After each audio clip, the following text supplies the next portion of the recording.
record, right? Okay, good. Let me see what I have to do. This is the one. So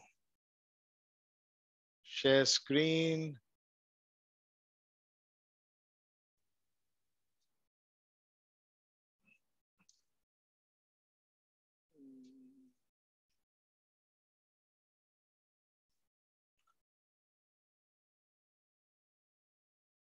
Let's briefly discuss the assignment and then start off the remaining thing.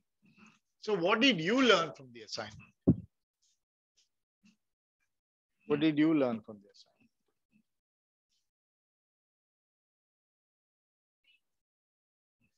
Being creative is one answer. Okay, what else? So there are 4 of you. So each of you, how many minutes is that? Each of you is 45 minutes. Each of you have to speak for 45 minutes. Otherwise, how do we cover 3 hours? So your 45 minutes starts now. Okay. Yeah. So what else did you guys learn from the assignment? One is say, what is that? Being creative. Teamwork. Let's be a team. Come closer. Okay. What else? Riaz. Yes, Professor. What did you learn? What did you learn from the assignment?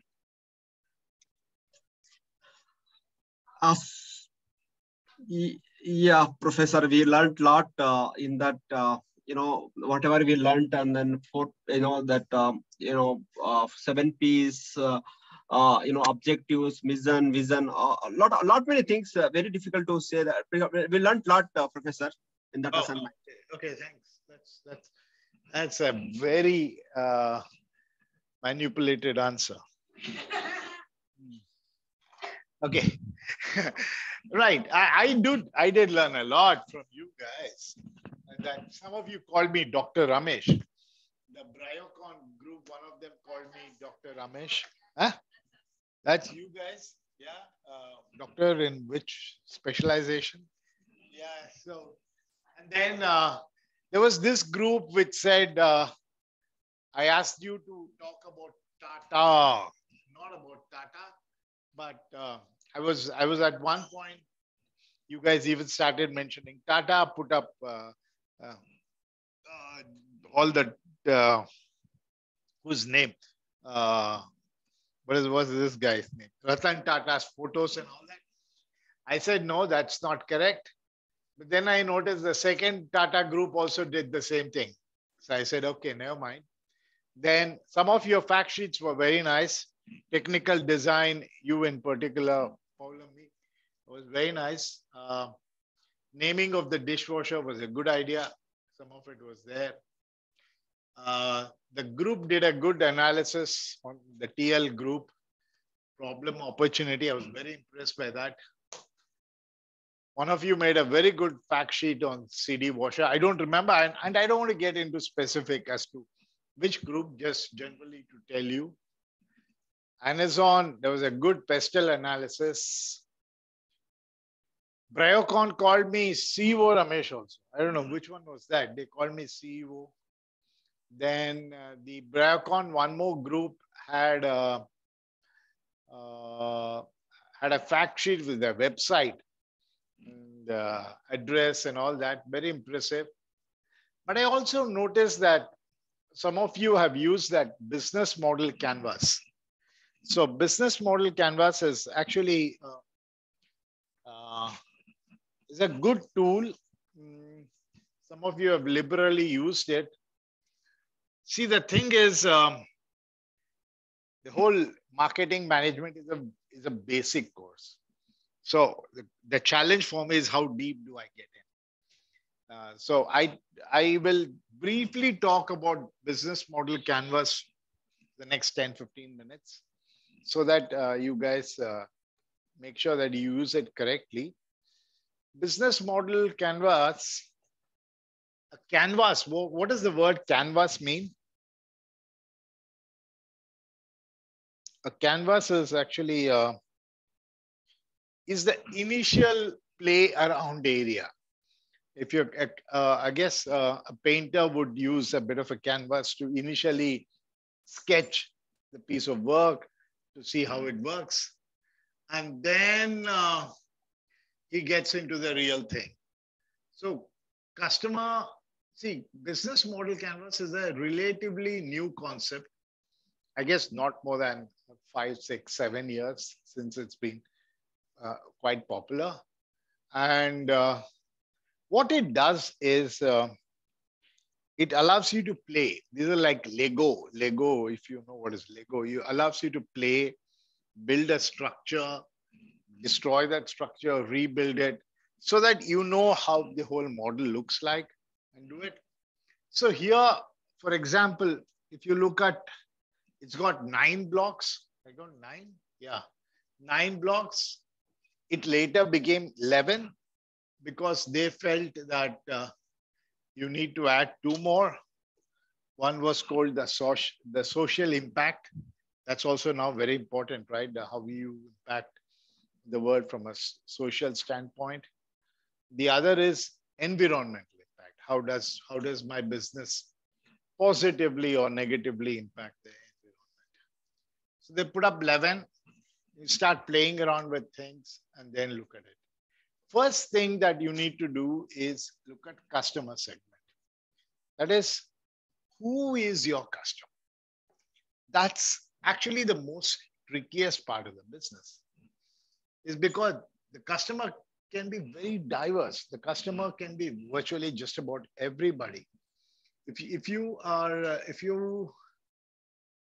say you're in the business of Ola, or if you're in the business of, let's say, Metro or whatever that is, your customer is anybody who's traveling.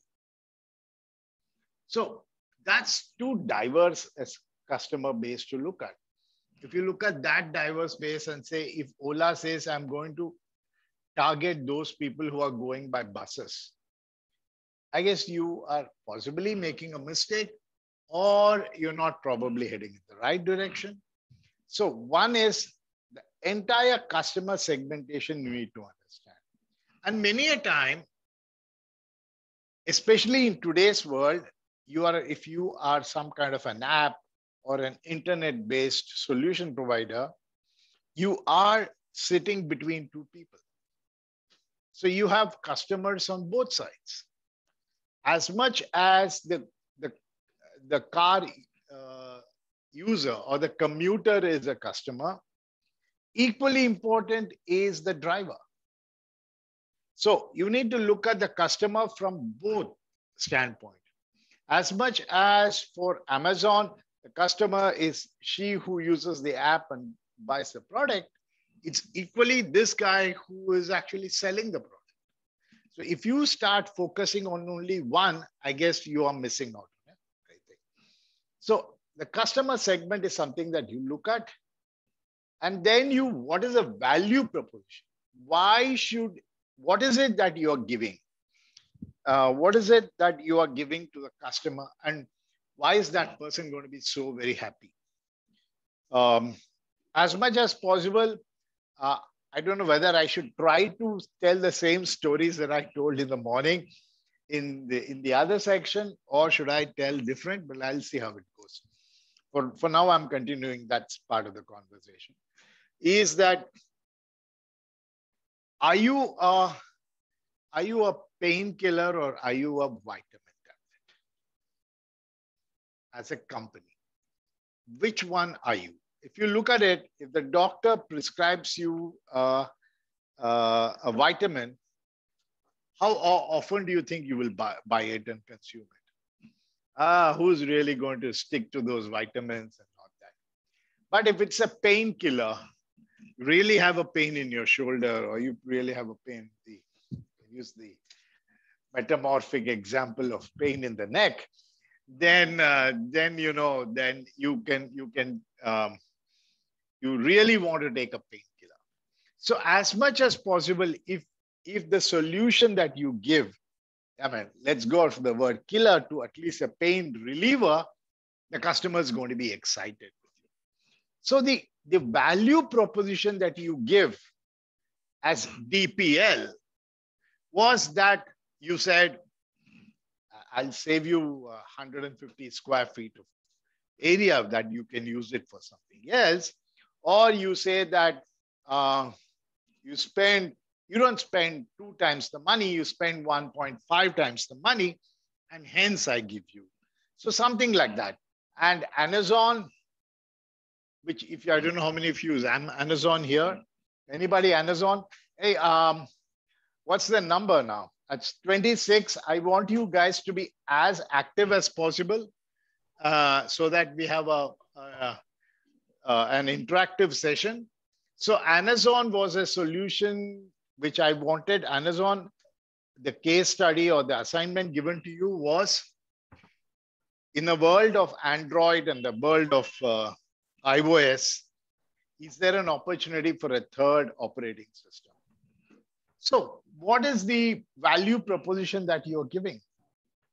And who are your customers? One customer is obviously Mr. User. But there is another customer who is those app guys. These guys are, the app guys have no solution, either to go with pay through their nose to have their apps listed, hosted in Android or in the iOS thing. So Amazon might come as a breath of fresh air. So what is it that you're doing? So these are the things that I want you to pay attention on your business model canvas. Is tomorrow or months from now, years from now, when you become a managerial position and be responsible for leading decision making in your company, tools like business model canvas are very, very helpful. So I thought I should let you guys get actively involved in this process of doing this. So these are what the business model canvas says. Channels, how do you reach out to your customer? There are many, many ways in which you can reach out to your customer. Then where do you make your money? What is the money that Ola is making? Examples, how does Ola make money? How does Ola make money? Okay, but where are the revenue? Where is the money coming from? So anybody who's traveling can is giving them money. What else is the revenue source?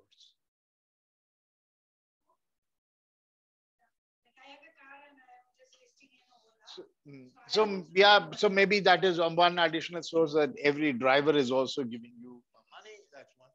Or you're putting up ads in your Ola Prime or things like that. You go beyond the ordinary and start looking at how many ways can I make Ola a more productive thing, things like that.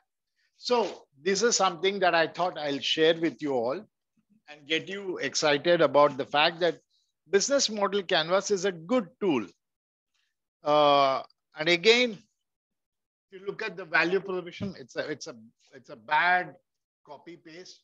But are you a pain reliever? As long as you're a pain reliever, people are going to be excited about what you're willing to offer to them. Okay. So,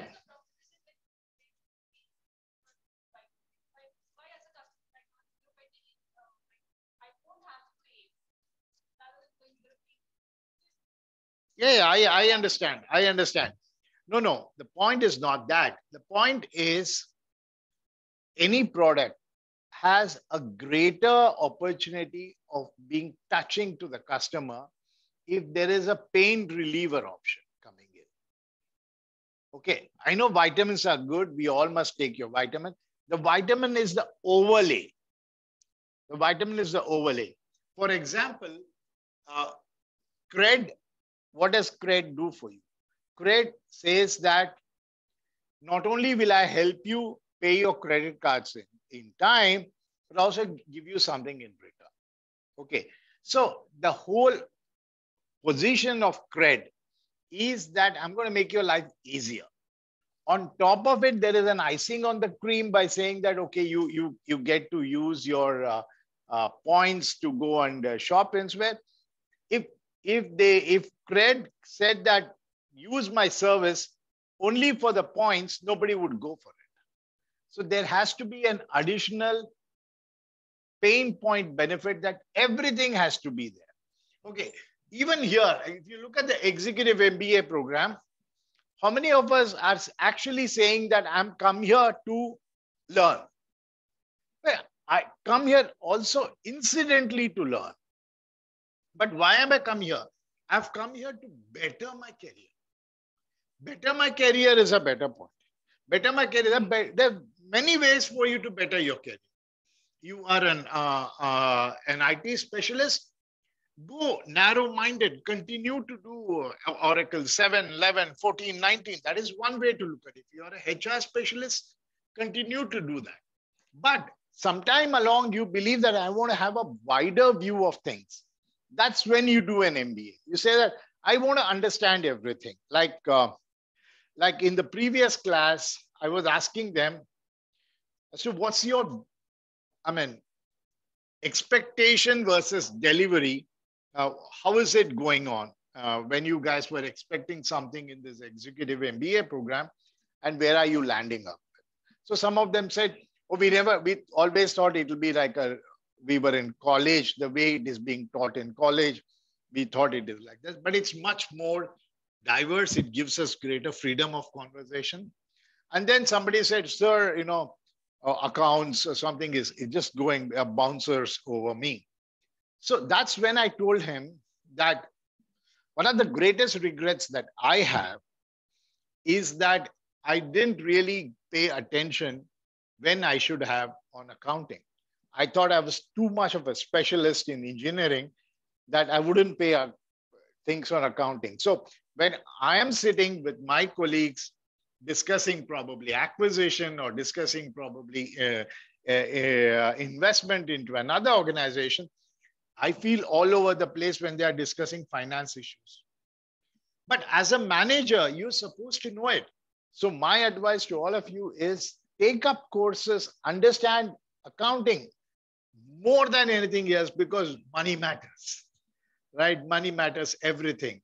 And so do you know how to read the balance sheet? Do you know what it means? What does future money mean? And things like that. So that's probably what it is. So everybody is out here to address a pain point. But incidentally, there are other benefits to there is the icing on the cake, but everybody wants the cake. The icing on the cake looks good. So that is what I meant by saying, unless and until I solve some problem of yours, why would you want to walk in, right? I mean, very often that somebody wants to have a mehndi, but but other than that, everybody wants a problem to be solved, right? So this is what the business model canvas is. We can go on this. I'll leave it to you guys to look at it and spend some time. But that said, as always, I want you guys to fill in a Google form, which will let me know how well have you understood B2B.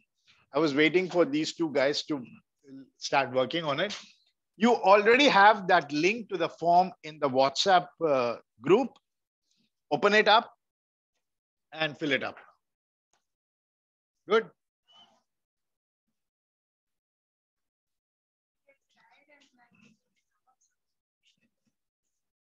Oh, when? During the lunch break or something? No, that's a different form. That form was called warm up to 5 was the form.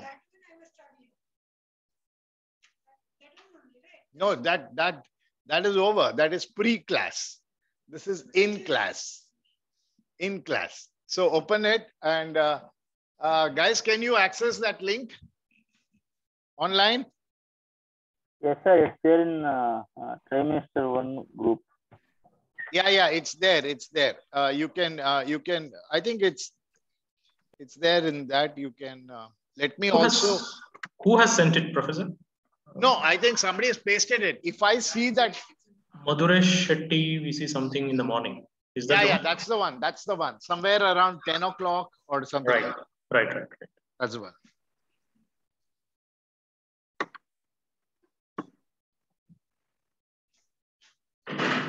Hmm.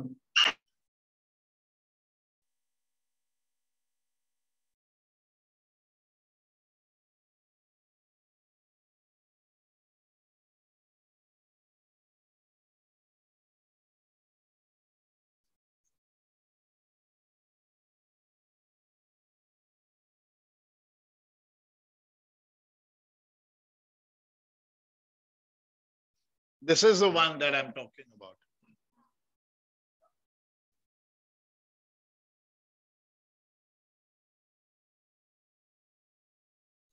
Very, very easy form, I guess. And absolutely open to discussion and filling.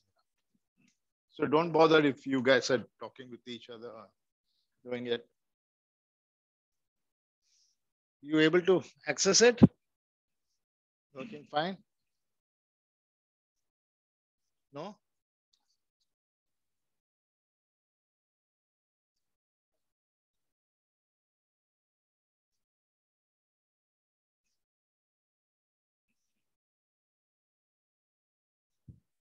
Got it? Hmm? I'll help you in the other form. Okay, why not?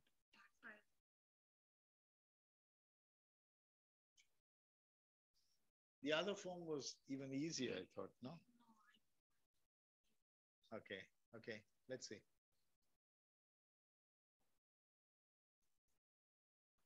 So it says, which of these are normally not a characteristic feature of B2B transaction?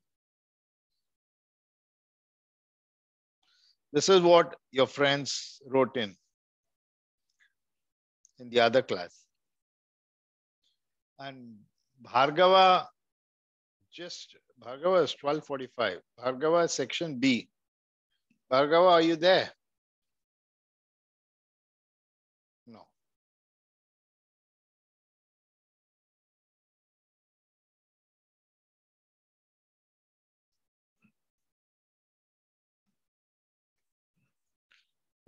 It's very easy. It should take you 1 minute to fill up, right? Yes. No? Fill up name and section.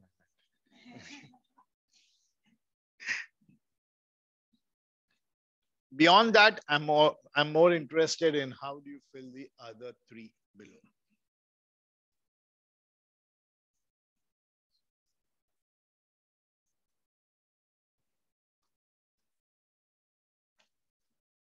Let me get some names pulled out and see how they're going.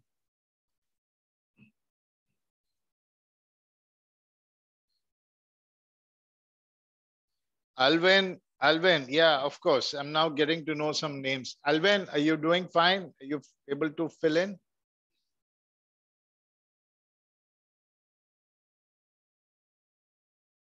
Prashant, I think you were the guy who filled in the other form immediately. I saw that. Good job. Sammy Jyoti. Yes, sir. Yes, sir. Yeah. Are you able to? Yeah, sir. I'm feeling, sir. Okay. Take care.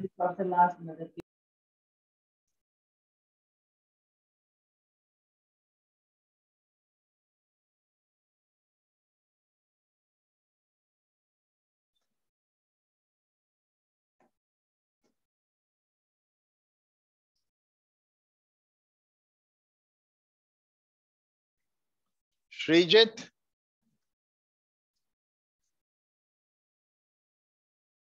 Sir. Yeah. So how are you? Yeah, doing good, sir. Thank you. How about you, sir?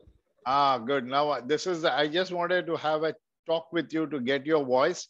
Good, Srijit. Yeah, your job on the assignment was also very nice. Good. Well done. Thank you, sir.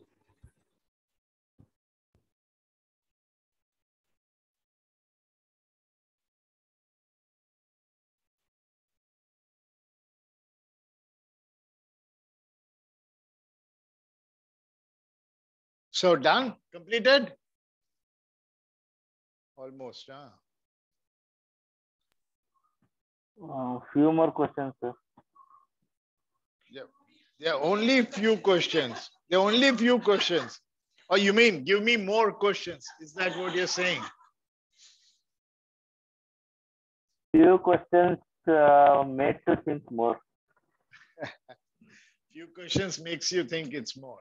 Okay. So it's what's the time on the clock saying? 8:30. Here. Nobody suggested that you should 156, huh? Is it 156? Time flies.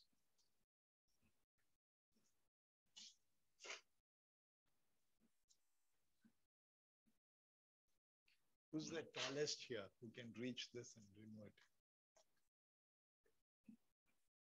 it? Me. I got. Okay. It's not working. No, the clock. So let's see how many of you answered.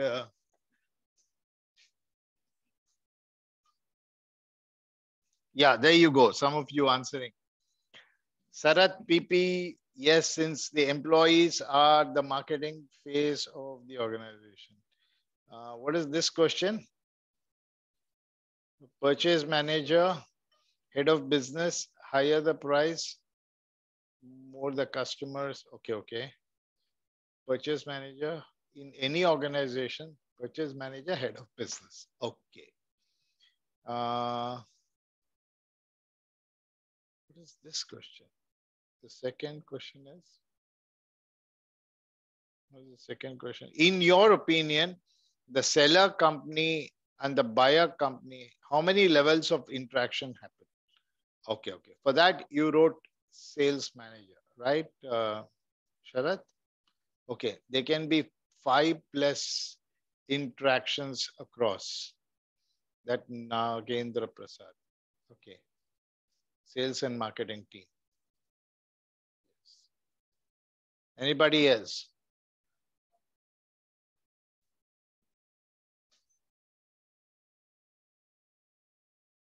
Yeah, Vijay says SQ and D, product engineering, head and finance, for tech and purchase department.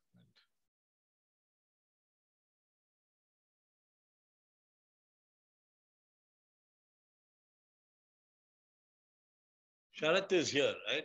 Or what's your name? Dinesh, okay.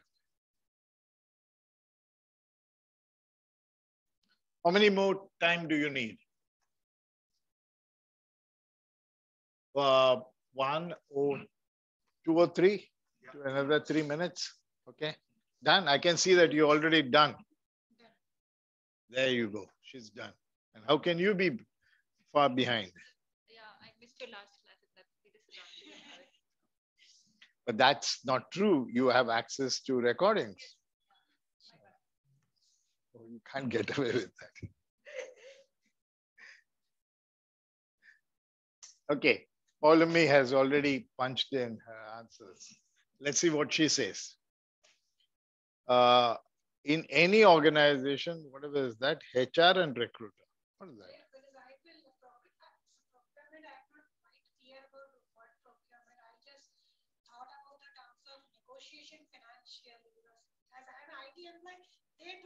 Client manager to bring customer. Yeah, okay, okay, good, good. Manager to promote post sales. Every employee is responsible for promoting. Dinesh just sent in 3+. Okay.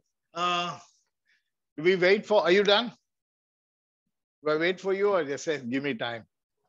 No, I'm waiting for you. Okay. Okay, good enough. Okay, pen down. You can do this later. There are 2 ways the professors react in colleges like this. As much as possible, try to do this. When you have time, go back home and do it. Don't do it, it's okay. We don't feel hurt about it. Okay. So, but it's good for you to do it so that you also learn. There are reasons behind why this is done. But I can see this. There are 13 or 14 of A, and it just too short. Then you guys overtake that number. Right, there you go. Riaz makes it exactly equal. And one more does that. Then it become more from section B than from section A. Groupish, good job. Now let's see what is the answer. What are the answer? Which of the, okay, let me now turn around and ask you to answer it differently. Which of these are the characteristic features of B2B? Not what you answered. Which of these are characteristic? Which one of these? Demand is individual. Customers are fewer. Yeah, fewer. Distribution is direct. Yeah, distribution is direct. Yeah. Nature of buy is personal. No, it's Buyer influence multiple. yeah, it may be because Why there is no gray shade in this. Buyer, buyer features of B2B transaction, yes. Buyer influences multiple. Yes, yes. So if it is a B2B feature,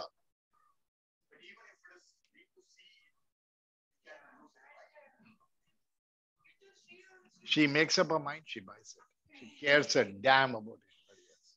Influential has no role in B2B. You might be, no, in B2B is only influence. We'll discuss. Negotiation, simple. no, Promotion, personal. no, Oh my God. Promotional, simple, personal is yes in B2B. B2B, it is promotional. In B2C, it's advertising.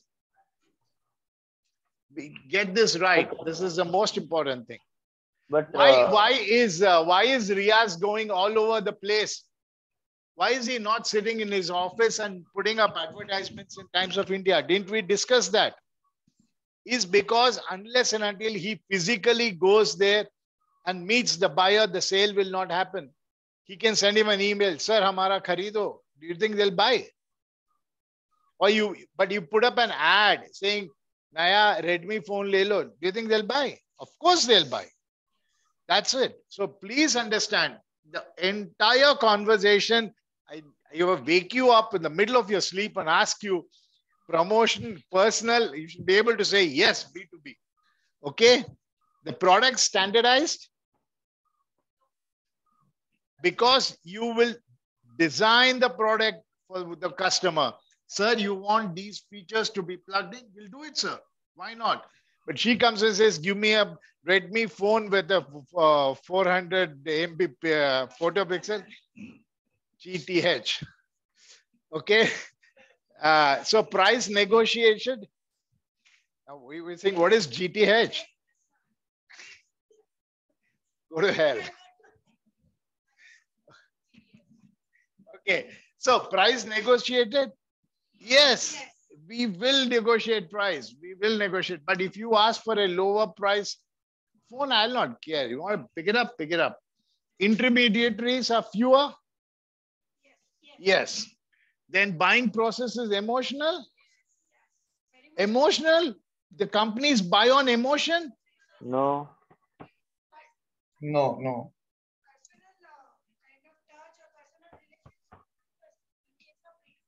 Yes, but they are not emotionally attached to you. In case of B2C, maybe happen. In case of B2C, maybe Yeah, happen. in case of B2C, yeah, my wife likes to always buy vegetables from a particular vendor because she likes that lady. Yeah. But that's not the reason why you buy a nuclear plant. but sir, Yes. yeah, No gray area. Very simple. Yes. yeah, sir, can you hear me? You didn't attend my class. Wait. Yeah. Tell me. Go ahead. Online. Yeah, yeah, I agree that promotional is not the buying process is not emotional. but a kind of rapport built up will also help to promote the product for a company, right? Helps. But that's not the trigger for the sale. It's not the trigger for the sale. The decision making process is emotional. Even that is wrong. The decision, I want to buy a generator for my office. That decision doesn't come up and say, I'll buy a generator just because I saw a nice looking generator on the way. Doesn't work like that. Does it bring in profitability to my company? Does it bring in efficiency? Do you think it will improve my return on investment? Do you think it will improve employee satisfaction? Do you think it will give the customer a better output? It's just not like that. But we just walked into Fab India the other day and I bought a dress. Well, that's it, emotional. Don't get it wrong. It is no emotional. Fixed price for any application? No, because we discussed that every product can have multiple applications. And depending on how critical that application is, you can price the product very differently. Like I said, broadband for oil and gas versus broadband for home. Oil and gas is willing to pay you 10 times the price for a good internet service. So that is the one. Higher the price, more the customer? No, there are very few customers. Long-term buyers? Yes. Market is very innovative? No. The market for a B2B, and I put this in for one of those guys who talked to me last time. If he's there, we can discuss this further. Market innovation is primarily on a B2C market. We can all kinds of mosquito repellents, one which says smoke creating or sensing and all that. But in a B2B market, is that demanding customers? Absolutely demanding customers. Now comes the other part. What is that? In any organization, better so if it's your organization, name the people who decide the procurement. So what is the answer? What are the answers that you gave, Dinesh? You have a product manager, purchasing manager. Who else? Riaz.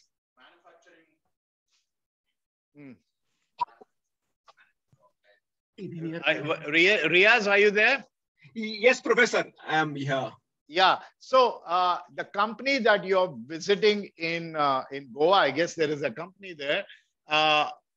Who name the people who make a decision in the procurement in the company? How many people are involved? Basically, there are 3 departments will be there. That is the ACM department. This supply chain management will be there, and then one technical department will be there. It will be there, and then finance department will be there. These are 3 major stakeholders will be involving the user department, the purchase department, and the finance department. Yes, Professor. Okay, so there could be lots of people who are involved in making the decision. The guy who wants it, the guy who approves it, and the guy who purchases it for you. Okay, that's good. Now, what about the second one? In your opinion, between the seller and the buyer, how many interactions happen in the period of prospecting? What does prospecting mean? The period before the actual sale happens. How many people are involved in any procurement? Before prospecting, during the process of contract, and post-contract, post-sales.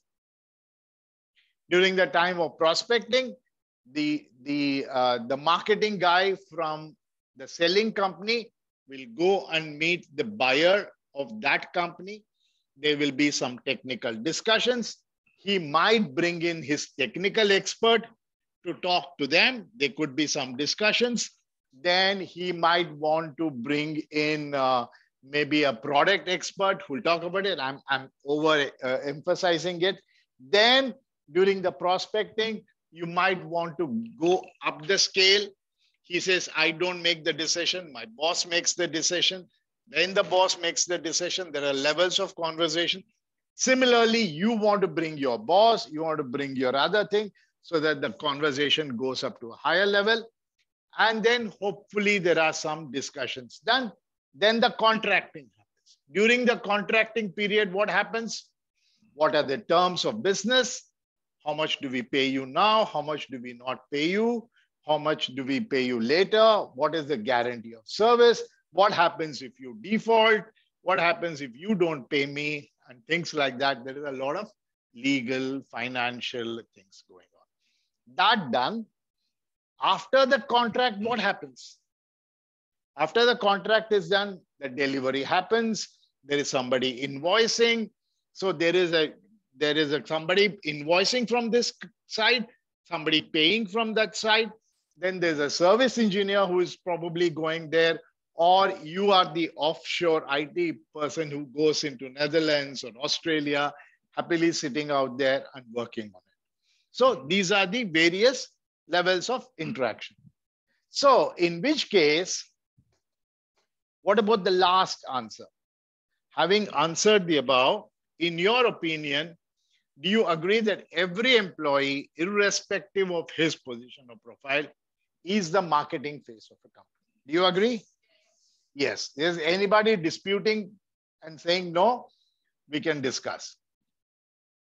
Because all of us are showing ourselves. If you, the sales does a contract, she's posted into US, and then she thinks she's been posted for a holiday, and then she relaxes out there.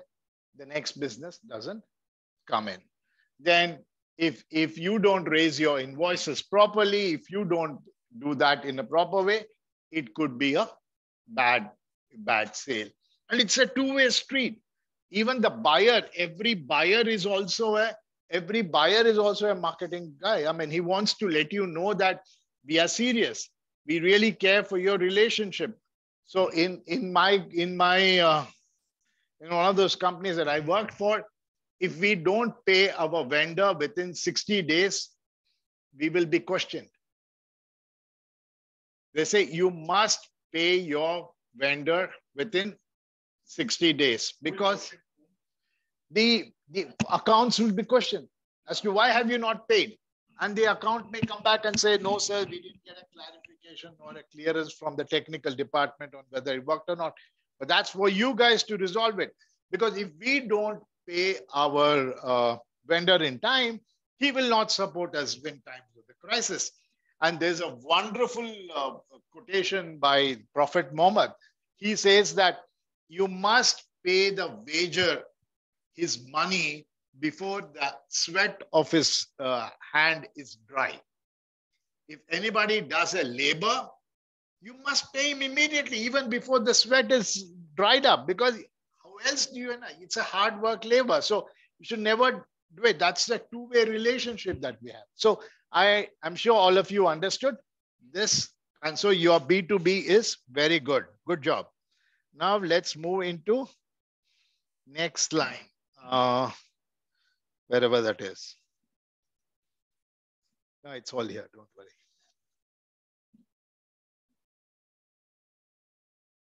File, open, recent, B2B marketing.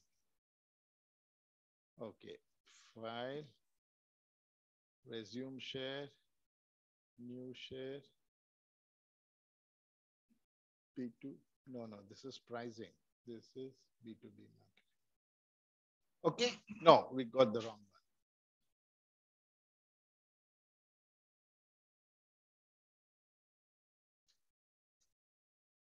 Pricing.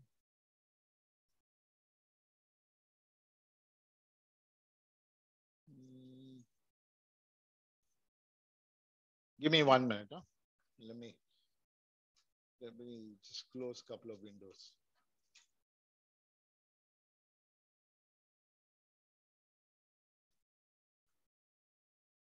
This is done. What is this B2B marketing? This one. Yeah? Yeah, correct. You can see it, right? Can you see it? Yes, sir. Yes, sir. Yes, sir. See here. B2B buyers are rational. They don't buy with emotion. They are worried whether there is a return on investment. Do we want it? Should we buy it? Then I'll be questioned for an unnecessary expenditure, right? So that's it. So, and where are we now? We finished all of this. Where was that? B2B, personal relationship is more important in B2B than in B2C. Okay? Will you answer when I wake you up and sleep? Yes? Good. So this done. These are the various procurement processes, how the procurement happens. I'm not going to get into too much of detail, but we'll just run you through. There are very different stages of procurement. Read through it. But what I am talking about is a buying center in an organization. We have already discussed the buying center. I asked you how many people make a decision when you are buying when a company buys a product. So a buying center is a group of people who make a decision when any item is bought, be it paper clips for the office or be it a generator for the office or whatever. There's a set of people who are there. Now, the buying center in an organization is a very important part of the B2B process, and understanding them is a very important. There are supposedly 7. The problem with this is it goes into the floating mode. Okay. There are supposedly 7 defined buying heads on a buying process. What are these? These are initiators, users, influencers, deciders, approvers, buyers, and gatekeepers. Okay. Very, very simple. Nothing great about it. Let's take an example of, let's say you want to buy you've been having power cuts in Bangalore. It's really affecting your business and you really don't know what to do. And you said, let's buy a large generator, power generator for the factory that I have. So we decide that we want it. But who comes and tells you the problem? The user comes and tells you that, sir, there is a problem. We are not able to produce. We'll be having downtimes and reboot times are becoming longer. Our production is getting affected. And so I really want to buy. I think you need to do. He will not ask for a generator, but he'll say you need to do something about this power problem. So then somebody initiates this request. He says, so we either need to speak to Bescom and sort it out, or life is easier, let's go and get to buy a generator. Then this initiator goes to a decider who could be his bigger boss or who could be the CEO or whoever that is, and tells him, sir, we need it. Then I told you it's not an emotional guy. So he will think about it. Is it meaningful to invest 10 lakhs, 20 lakhs into this time? Yes, it is worth that investment. And then finally, the decider or the approver buys it. And then there is a buyer who's physically signing it. It could be whoever that is, he does it. So all of them are very, very clear. The point to note is if the organization is really, really, really big, then the user could be the machine guy on the machine. The initiator could be the foreman. The decider could be the plant head. The approval could be the branch manager. And the buyer could be the accounts guy. That's in a typical big, large organization. In a smaller organization, the initiator and the user could be one guy. The buyer, decider, approver could all be one guy. So it doesn't really matter who they are. But our effort is to know who these people are. But 2 guys, I left them out in the discussion, are gatekeepers and influencers. So in your opinion, whoever is that, if you can mute it. Let's see if I can mute it on your behalf. Yeah, okay, good. Thank you very much. So who is an influencer? So who is an influencer? Online, offline. Who's an influencer? who can skew your decision. But who is he? Could be a consultant, and it could be an advisor who will, yeah, what makes you think a finance department could advise? Yeah, despite the fact that product A is expensive, it may last longer, so it doesn't really matter. If it's more money, I'm willing to pay it because it might give us a longer run or things like that. So that's an influencer. An influencer is somebody who is in approvement of product A.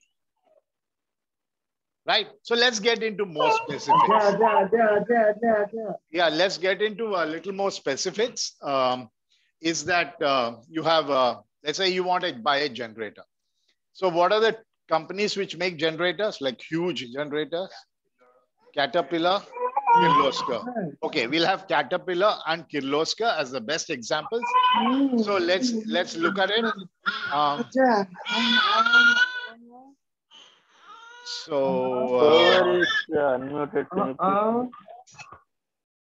Okay, no problem. It all happens. Good. As long as I muted the right person, correct? Okay. So I can mute all. Okay. Well, we'll leave it at the moment. Yeah, we'll. Otherwise, I'll lose my focus. So who is it? So there is a Caterpillar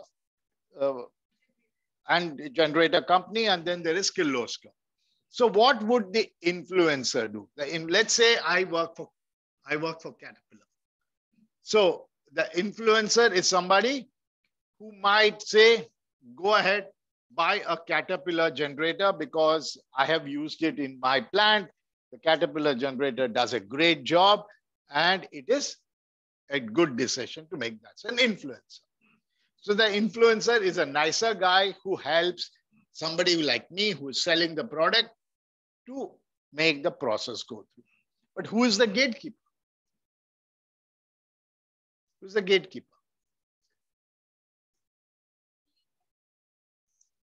Legal guy is the gatekeeper. Guy who looks into the quality. The guy who looks into the quality. Okay. Anybody else? Who's the gatekeeper? So what's the job of a gatekeeper? He just takes the product in and checks whether the right product has come in. No, I couldn't hear you well, unless you guys heard it. To protect an entity from not to protect. Now you're giving in more in to protect an entity from extruders coming into the building. Like your security would not allow me without proper authorization, but you might allow your friend if he knows that he's your friend. You don't know whether I'm your friend or your enemy, so he may not allow. So who is a gatekeeper? Again, that's a very generic definition of a gatekeeper, but now come back to a business sense. Who is a gatekeeper? The final decision. Proxy to the business owner who understands the markets and the sales profession. Okay, that's one thought. Give me another thought. Who's a gatekeeper?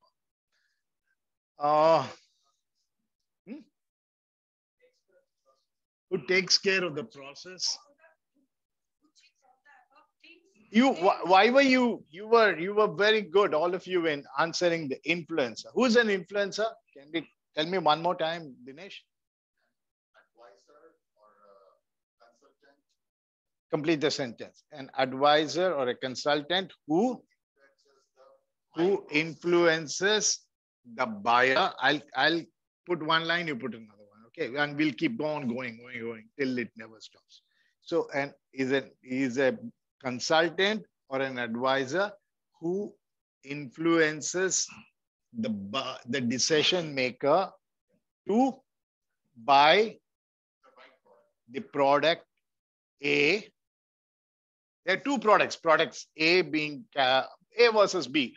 Product Caterpillar versus product Kirloskar. Product Kirloskar generators and not to purchase the B. So when he says the word not, you bring in the word gatekeeper. So who is a gatekeeper? A gatekeeper is the one who will ensure that the other guy is not entering in. He's the one who is kind of an opposite to an influencer. He's the one, let's look at a typical situation.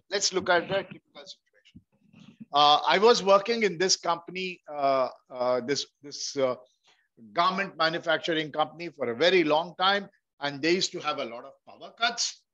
So when we decided to buy the generator, we went in for Caterpillar generator. So when we went in for Caterpillar generator, it worked for a few months very well, and then it started giving me problems. Okay, now I got out of frustration. I had to quit that job because they started blaming me for underproduction, and I came and joined this company of yours. So in this company of yours, and I am sitting there as a initiator of the purchase. Now the influencer says that you must buy a Caterpillar generator because he believes it is good. But I have, out of my experience, I realized that Caterpillar generator, for some strange reason, didn't work well. So I'm going to lift my hand and say, sorry, I don't think you should buy a Caterpillar generator because out of my personal experience, Caterpillar generators let you down. So what am I? I am a gatekeeper to a decision-making process for a particular company to enter into that, a particular seller or a particular product to enter into. And it happens all the time. It happens all the time. You have used the product somewhere else, and you have if you have good opinion of the product, you become an influencer. If you have a bad opinion of the product, you become a gatekeeper. There are very many ways in which gatekeepers could behave. A gatekeeper could be in all over the world. The gatekeeper could also be somebody who you have been able to buy over. Maybe the gatekeeper is the finance guy. The gatekeeper is the finance guys or the purchase officer. And I've taken the purchase officer for dinner for a couple of times and entertained him. So that purchase officer knows that he should not allow my competitor to enter into the business. So what will he do? He will do whatever it is in his possible to ensure that no other supplier enters, because I have a very friendly relationship with the guy. So an influencer is a guy who is working in your favor. But a gatekeeper is somebody's influencer who is working against your favor. So there are going to be all kinds of situations, right? That you want to sell Dell computers, but somebody wants to sell Lenovo computers into the organization. Now, if the Lenovo guy...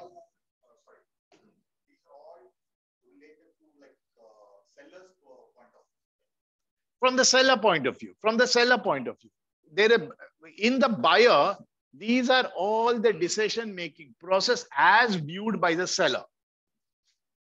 And while the gatekeeper and the influencer can be any one of these guys,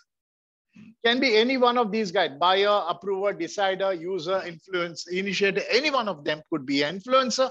Anybody could be a gatekeeper. Let's say I want to sell my new brand of computers, Ramesh computers, to Infosys.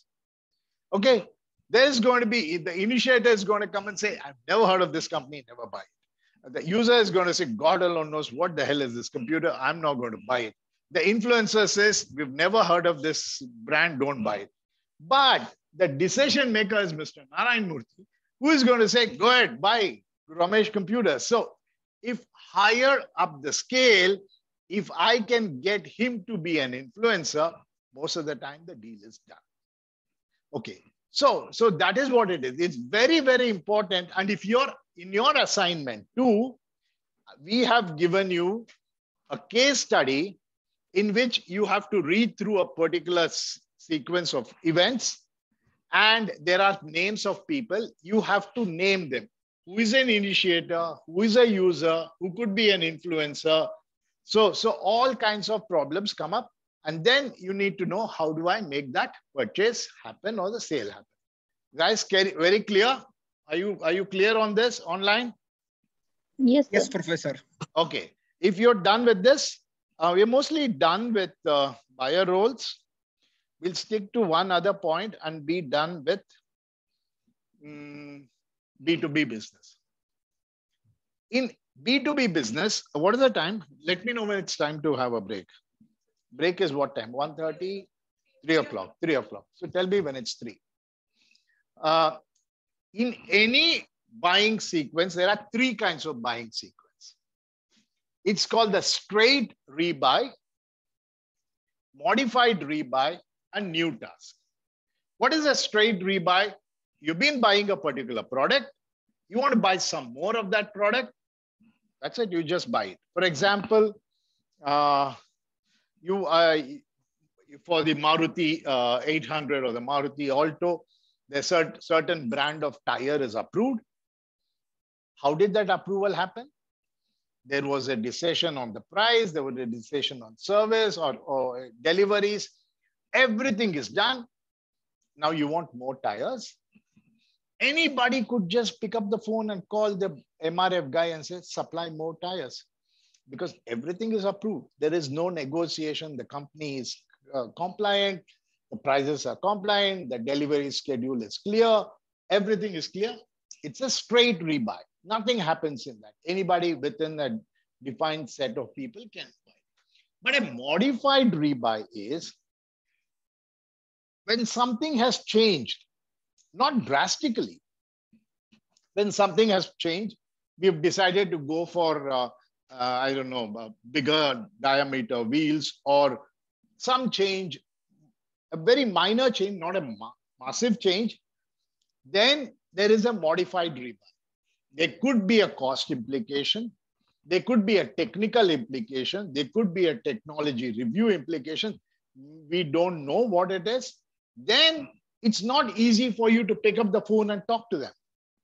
It might involve not everybody in the buying center, but 1 or 2 people in the buying center involved to make sure that, yes, the approval is there. It's a modified rebuy. We can buy it. A new task is something that's totally new. It's a new requirement. It's a new requirement. You have 2 suppliers of manual gear change for Maruti, and now you want an automatic transmission. That's a new requirement. So you will go through the entire process of the buying cycle to buy a requirement. Now the question to you is, if you are a new vendor, which is the easiest way to enter into the business? Straight buy, modified buy, or new task? We're a new vendor. Always a new task. Because straight rebuy, you won't even know that they have placed an order. It's so internal to the organization, you won't even know what is happening. It's only modified rebuy. There could be some discussion. There could be some Google search before you really search who is this vendor and things like that. So a new task is the best opportunity for a new guy to enter into the market. So these are the 3 buying situations. They are more greater explained in this sequences here. And I'm sure you will go through it. With this, we are done with B2B. We had a small, we should have done it in a previous class with a small overlay. Finally, one thought that I'd like to leave you with. It's not really the other way around for B2C, but definitely for B2B. Quality is the most important. Price is the least consideration. because it is possible for you to transfer the price to the next buyer in the entire B2B cycle. Okay. So with this, we'll wind up B2B. Any questions that you have? And then we can, I can answer it. You get B2B in your life is very important because most of us are in the B2B business. And you'll, of course, get quite a few questions on this in your exam, if exam is what you're looking at. Okay. Then,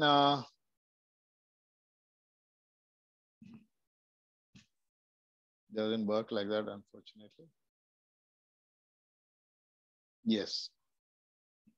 So now we get into the last of the 4 P's. Actually, not the last of the 4 P's. It's only the 1 P that I'm going to go in very elaborate mode, which is pricing. The other P's like product is very specific. Promotion, there is another course on brand and advertising that you can do.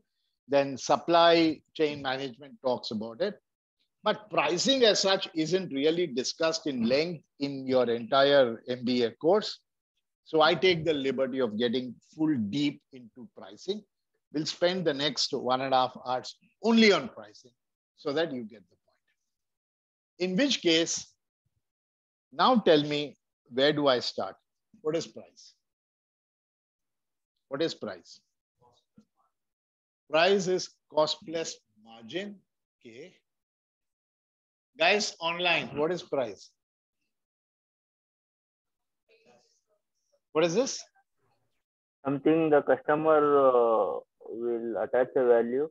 The product can be sold. Yeah, so you're saying price is what the value that the customer wants to give to a particular product. Okay. What is that yours? Say that again. No, you were saying. Okay, okay.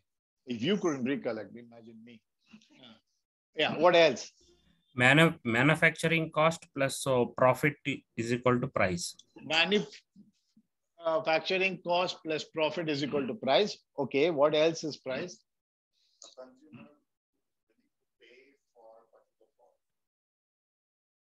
Okay, okay.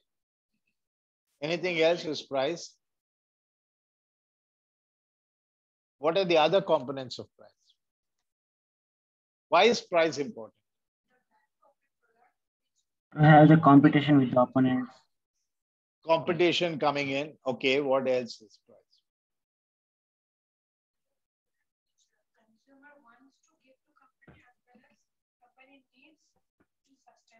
Okay, so if the value of the product is very low, the company may not sell it. Is that what you're saying? Yes, yeah. If it's too low, why would I want to be in this business? Right, go ahead, one more. Target the market. Target the market, so you price yourself according to the market you want to target. Okay, good. Okay, good. What's the time? What? So no, I just want to know how much deep can I go in without a break in my case. Okay. So pricing is a very funny thing. Pricing is a very, very funny thing because sometimes you do something wrong with pricing and you could be in big trouble.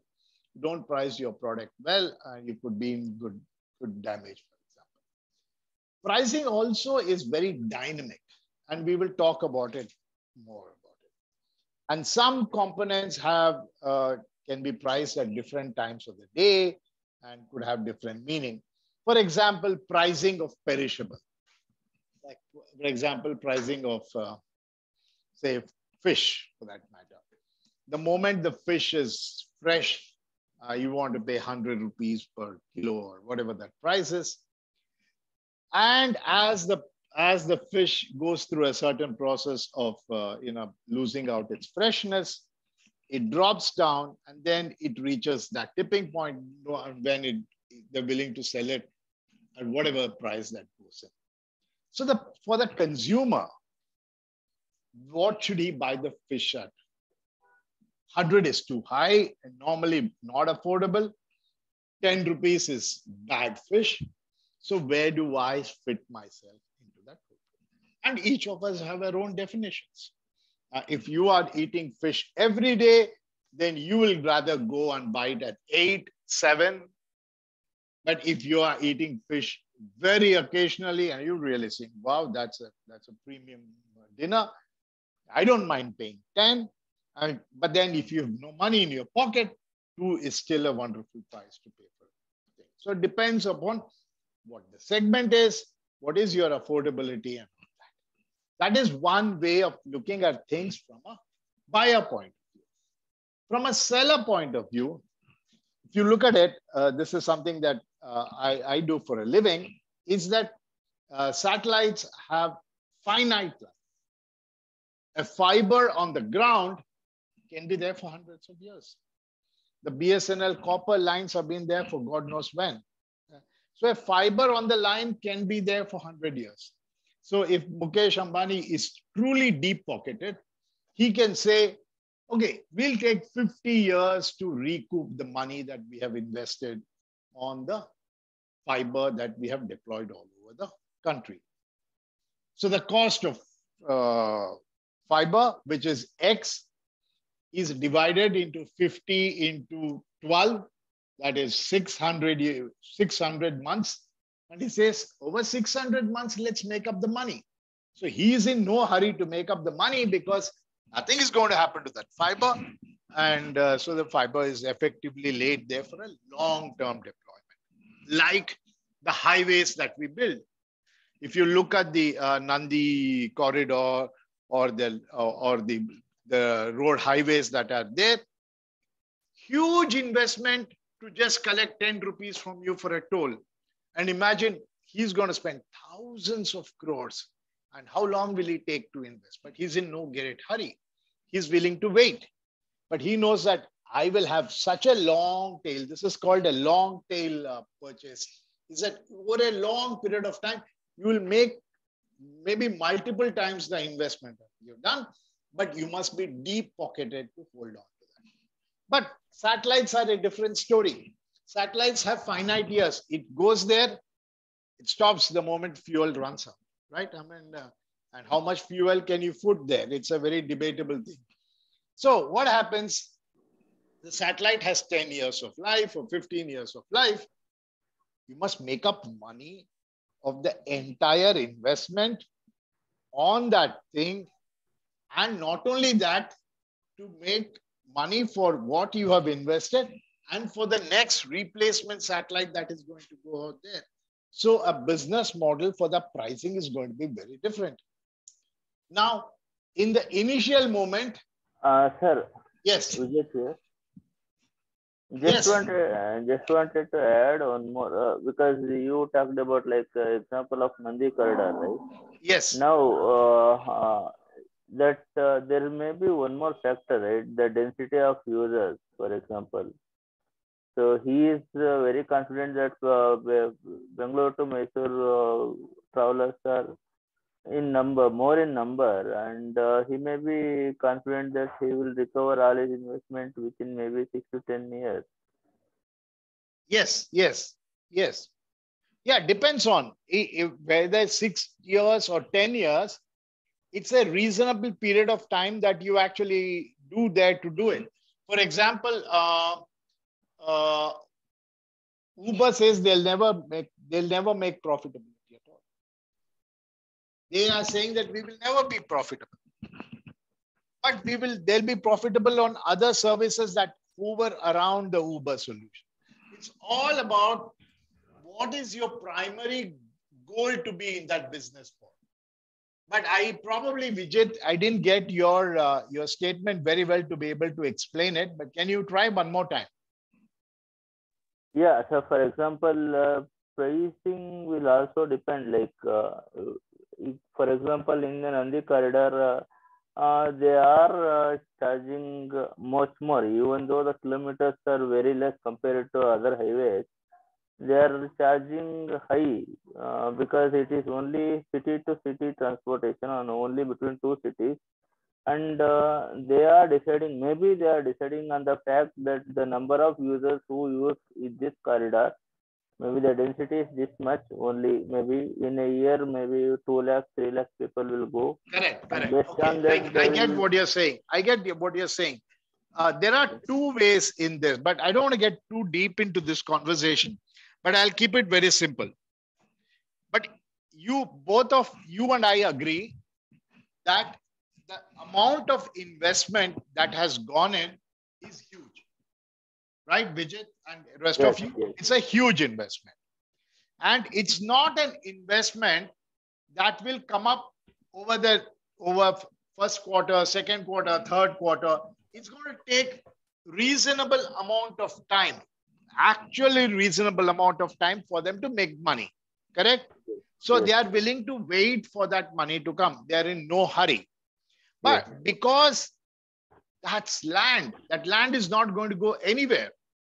That yes, is an investment with infinite time for them to do it. The contract with them would say that you have to pay the government X amount of money for the next 10 years. And after that, it's all yours to make or whatever. They have a 90 years lease contract or 90. But what I'm saying is about those kind of services which have a limited amount of life. For example, forget that.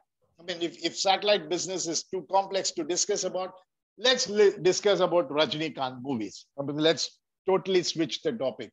Who wants to discuss price, right? I mean, let's discuss movies. What is movies all about? If you look at movies, when you release a movie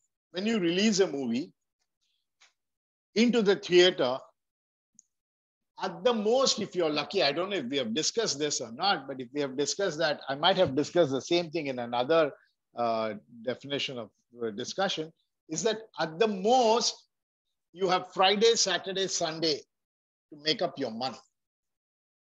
Because Monday, the pirated print will be out. So you see, the thing is, if you have we discussed this subject? Okay, then it's a good discussion to do it.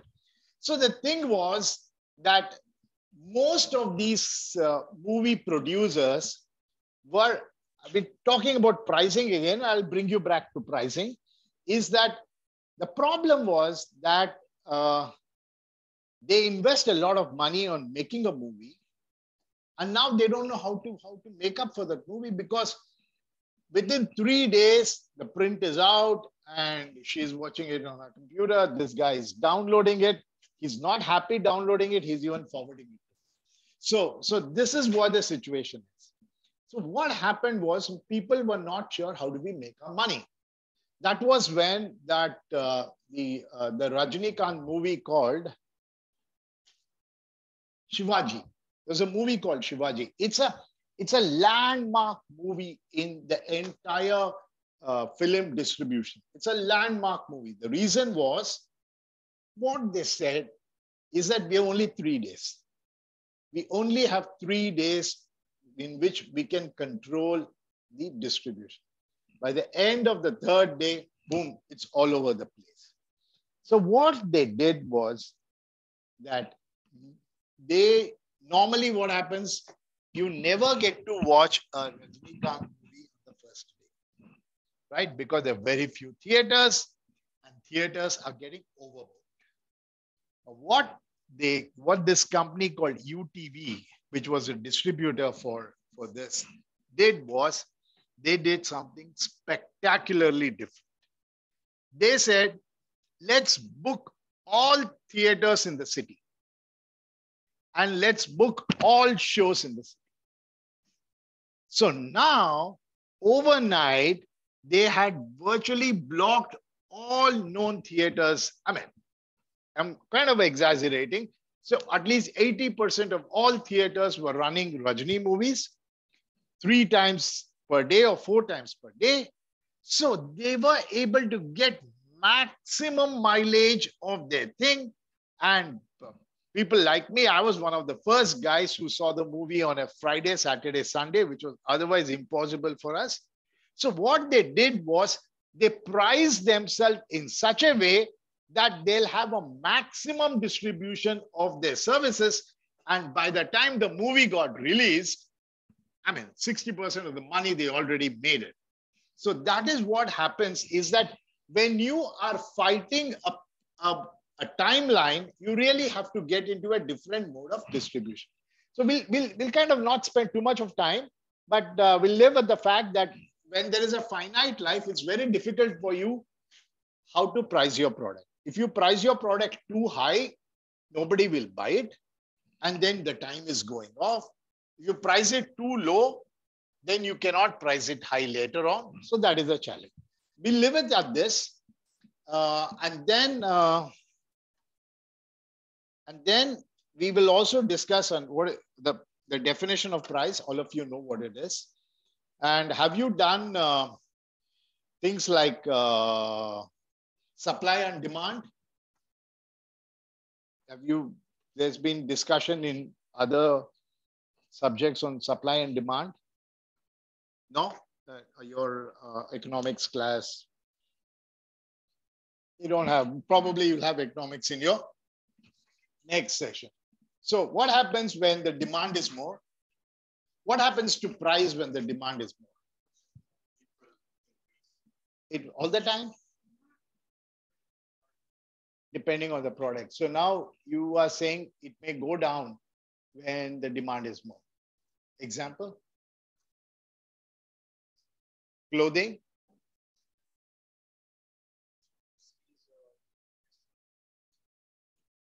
The demand is more, that's the time that they give you the best of the discounts, and most of it is. When the demand is less, what happens? Price increases. Price may decrease there, or it might. What is stable?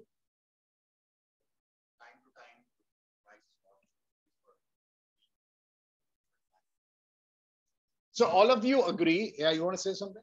No. So Jio, when they launched, that time demand was high. Also, they are giving kind of free SIM. Okay, no Jio. No, I'll tell you, no Jio, because that's a complex situation. And I'll come to Jio later on. Okay? In case of Netflix, which I discussed last week also with you, earlier the price was low. During the pandemic, most of the people started using Netflix and all the other this kind of OTT. So there is no other entertainment.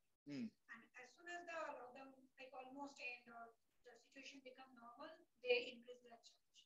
And then what happened? Nobody went to him. Nobody went to him. Yeah, because what happened? But that's it. Netflix is a different thing. But I can go on Netflix. He took a first mover advantage. But that first mover advantage is not a topic I'm allowed to discuss, because that's a topic that you go into term 3. But a first mover advantage is the guy who's first in the market, gets the best of it, right? You pay the most for the first set mangoes that come out. Then yeah, if I'm patient, my wife isn't. She wants to bite into the very first one. So you're willing to pay for it as such. But the point is not that. So as he said, when the demand is high, that is the time when people want to make money. That could be when the prices go up. Like the price of sanitizers or the price of masks. They said, oh, the demand is high. Let's make hay when the sunshine. So that's one philosophy of the pricing. The demand is high. There are a lot of people entering into it. Hum bhi mask banayenge. So everybody gets into it, and then the market kind of collapses down, and then the price can go down. It is always a question of what various other parameters that are involved. If there are very few corner sites in an apartment complex, the demand is going to shoot up. That's because you cannot have multiple corner sites, right? I mean, how many corners can you have at the most? So there are certain things which is demand versus supply. But getting into a demand and supply curve, I can attempt to do it, but that will take away most of my time. So I'll rather not do it at this stage. But just say that there's this.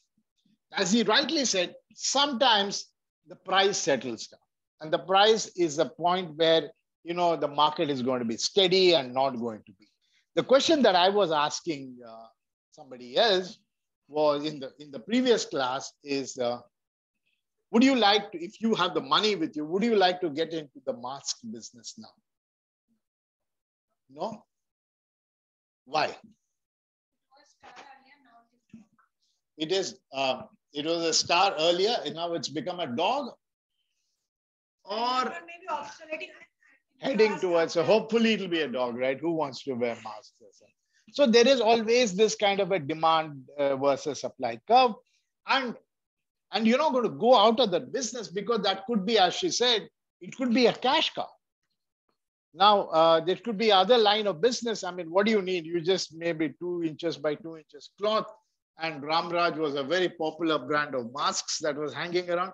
He might continue to do it for another 10, 20 years because he didn't know what to do with that small piece of leftover cloth. Now he's going to sell it as masks and get along.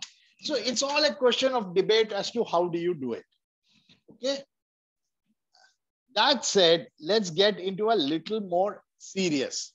This we all know that this is where the money making is. You don't make much money on the initial stages, but then finally when you come to a maturity stage, you're taking a lot of money from there.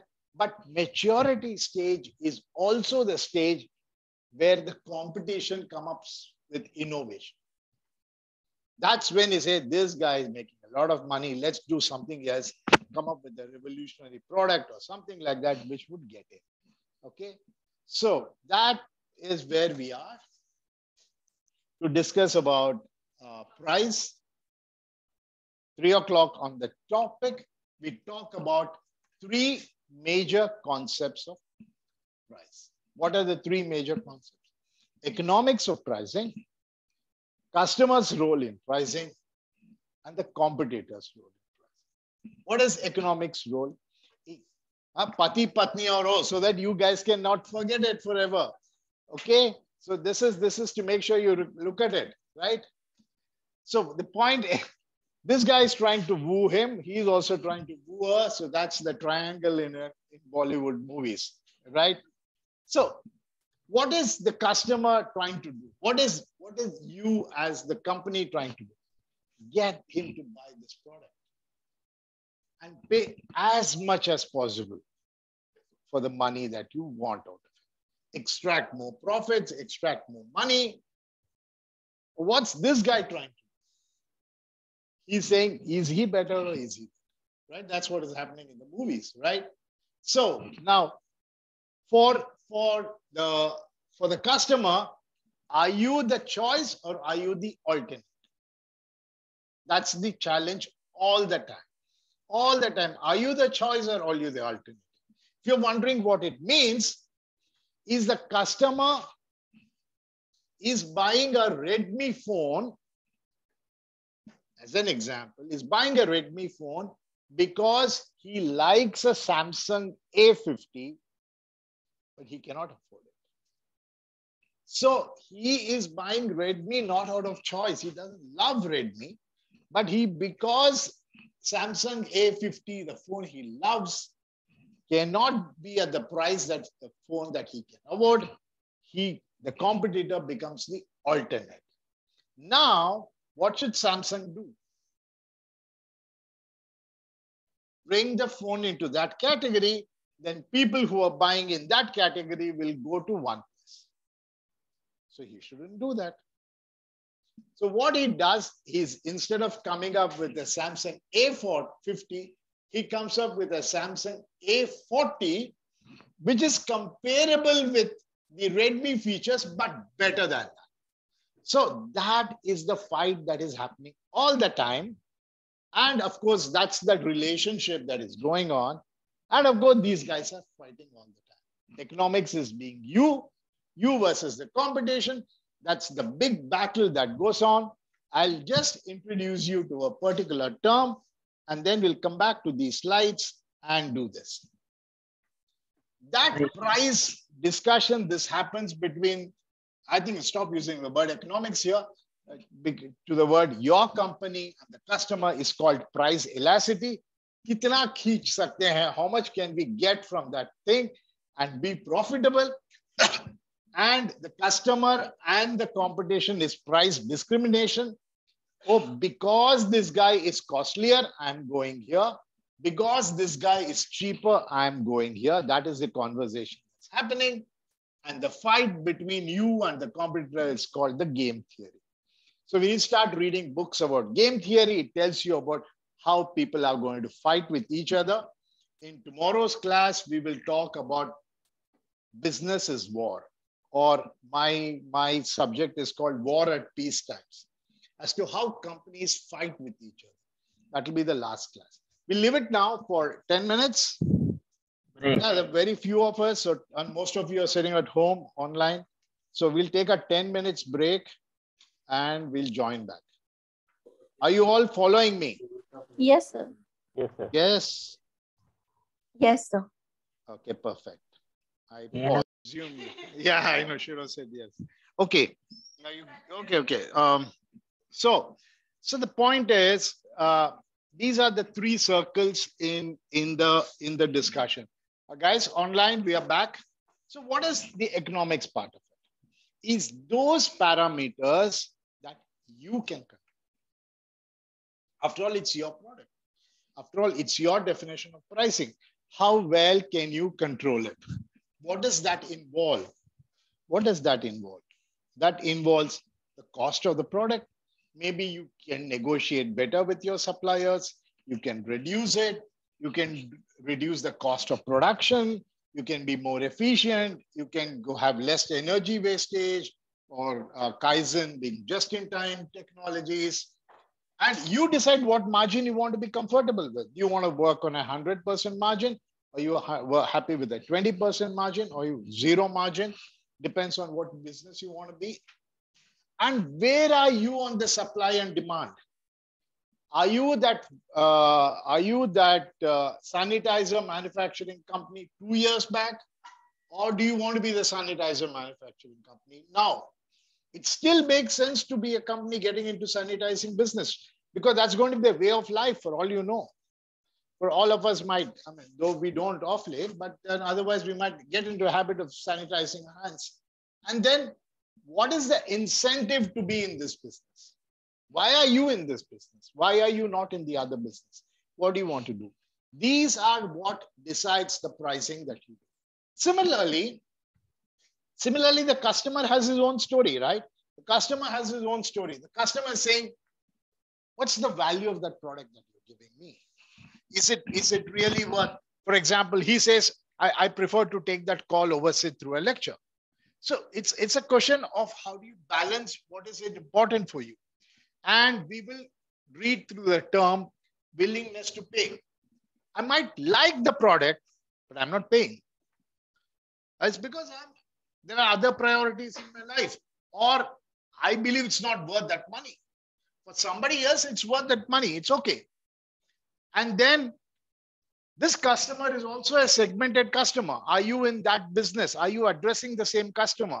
Like I said, there are many customers that you want to be. You want to address which of those.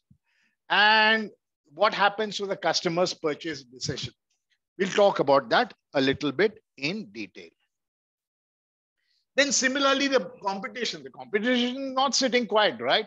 The competition is always breathing on your neck. What is that thing called? The fight between you and the competition is called the game theory. So all of you are playing games. Okay, playing games. How do you get the better of each other? And in my next class, which will be the last class, we will actually be discussing of what all this involves. How they fight, how they get the better of each other, how they get back in this business. So, and then what is the market price? The market is demanding an X price. But are you below that X or are you above the X? And both of them have markets, right? Both of them have markets. We will see that. Are you behind market share? Are you interested in market share, or are you interested in, for example, the best known example is, iOS or Apple has got a 20% market share, but 80% of the market revenue. So he is only selling 20 phones and the competition is selling 80 phones. The whole phone business is 100 rupees and he's making 80 rupees. Imagine the kind of business that he's doing. That's it. And then it's all about market dynamics. That's something that we will talk in a minute. But before we get there, I just told you what this is.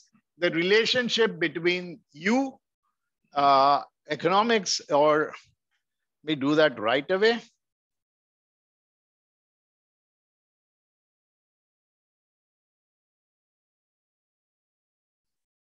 The relationship between you and, no, it's not that. And your company and the customer is called price elasticity, price discrimination, and game theory. Okay, that's you understood. Now let's look at a slightly different topic. This is, you guys will read it, I'm sure, in due course of time. Let's look at a very 4 diverse buying cycles. Okay, 4 diverse. One is the x-axis has got what is called the involvement. And the y-axis has got visibility. What does it mean? Let's look at a typical situation like a morning breakfast. Let's assume that none of us are cooking at home and all of us are going out for a morning breakfast. So how involved will you be on deciding where to go? Since you're going every day, you're not going to be too involved, right? You just go to a place, as simple as that. And how much worried are you about the visibility of you having breakfast? Least worried. I mean, it's okay. What if they see me in my pajamas? It's okay. That's a normal thing. So there is no great involvement, no major thinking. Let's set up a buying center to decide where do we go for breakfast, who are the influencers, who are the gatekeepers. Nothing of that sort. I just go and eat it. But then there is another thing called taking the guest or a family for a fine dine place. A fine dine place, you don't have much of involvement because there are very few places to go. You're largely influenced by others who are going to tell you where to do. So personally, you're not too involved in the process, but there's a great amount of visibility, right? Nothing like I being seen with my friends when I'm in a 5-star hotel, right? Wow, hey, Ramesh, where I keep going every day.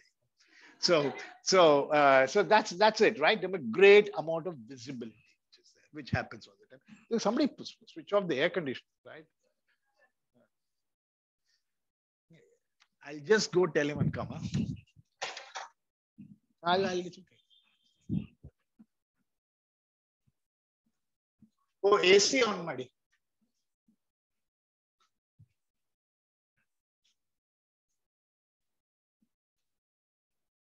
Okay, so that's the second option of discussion. Third is buying a washing machine or buying a mattress or buying something in your house. Hugely involved, right? I mean, virtually everybody in the house gets involved and too much of involvement is there. Lots of discussion. But the visibility is going to be low because people, I visit your house, you're going to come and show you my mattress or show you my washing machine is not going to be. So the visibility is not good. You really want to hide it, right? Okay. So, but the fourth is buying a car, a personal car. Aita, I know, he'll take care. Okay. Where the involvement is high, I mean, hugely involved and huge visibility, right? I mean, you're not going to buy a car and put it in the basement, right? You really buy a car and then make sure you park it on MG Road and then hang on there, go to Lakeview for an ice cream, things like that. I incidentally took my niece who came here for a holiday I told her I'll take you to Lakeview for an ice cream. She loved. I said, I love to go to Lakeview. I don't know if any of you know the place called Lakeview. Oh, so there's a joke for the wrong set of people. So that's on MG Road, that place. It's a very iconic place, some 1930s kind of a place. So I just landed up right on MG Road, overlooking the metro station. She's saying, this is Lakeview. Where's the lake?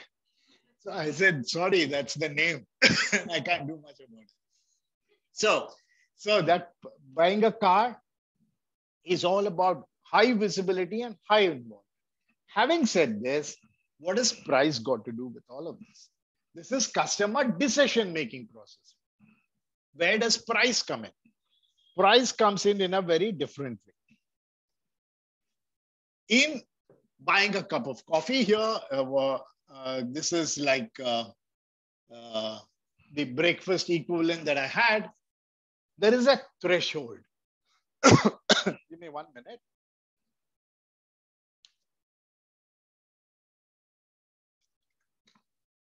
What does that threshold mean? That I believe my breakfast should cost me $100. Below $100, I'm least bothered. Price insensitive below the threshold. So somebody tells me, hey, Ramesh, why don't you come over? There's a place 3 kilometers from your house where, you know, the dosa is 5 rupees cheaper and the coffee is 2 rupees cheaper. I wouldn't care. I would no way. I think it started working. No? Yeah. And I wouldn't care because it's anywhere below the threshold. I'm least bothered. So the guy gets me a bill every day, 70, 80, 90. I'm least bothered. But one day he gets me a bill of 110.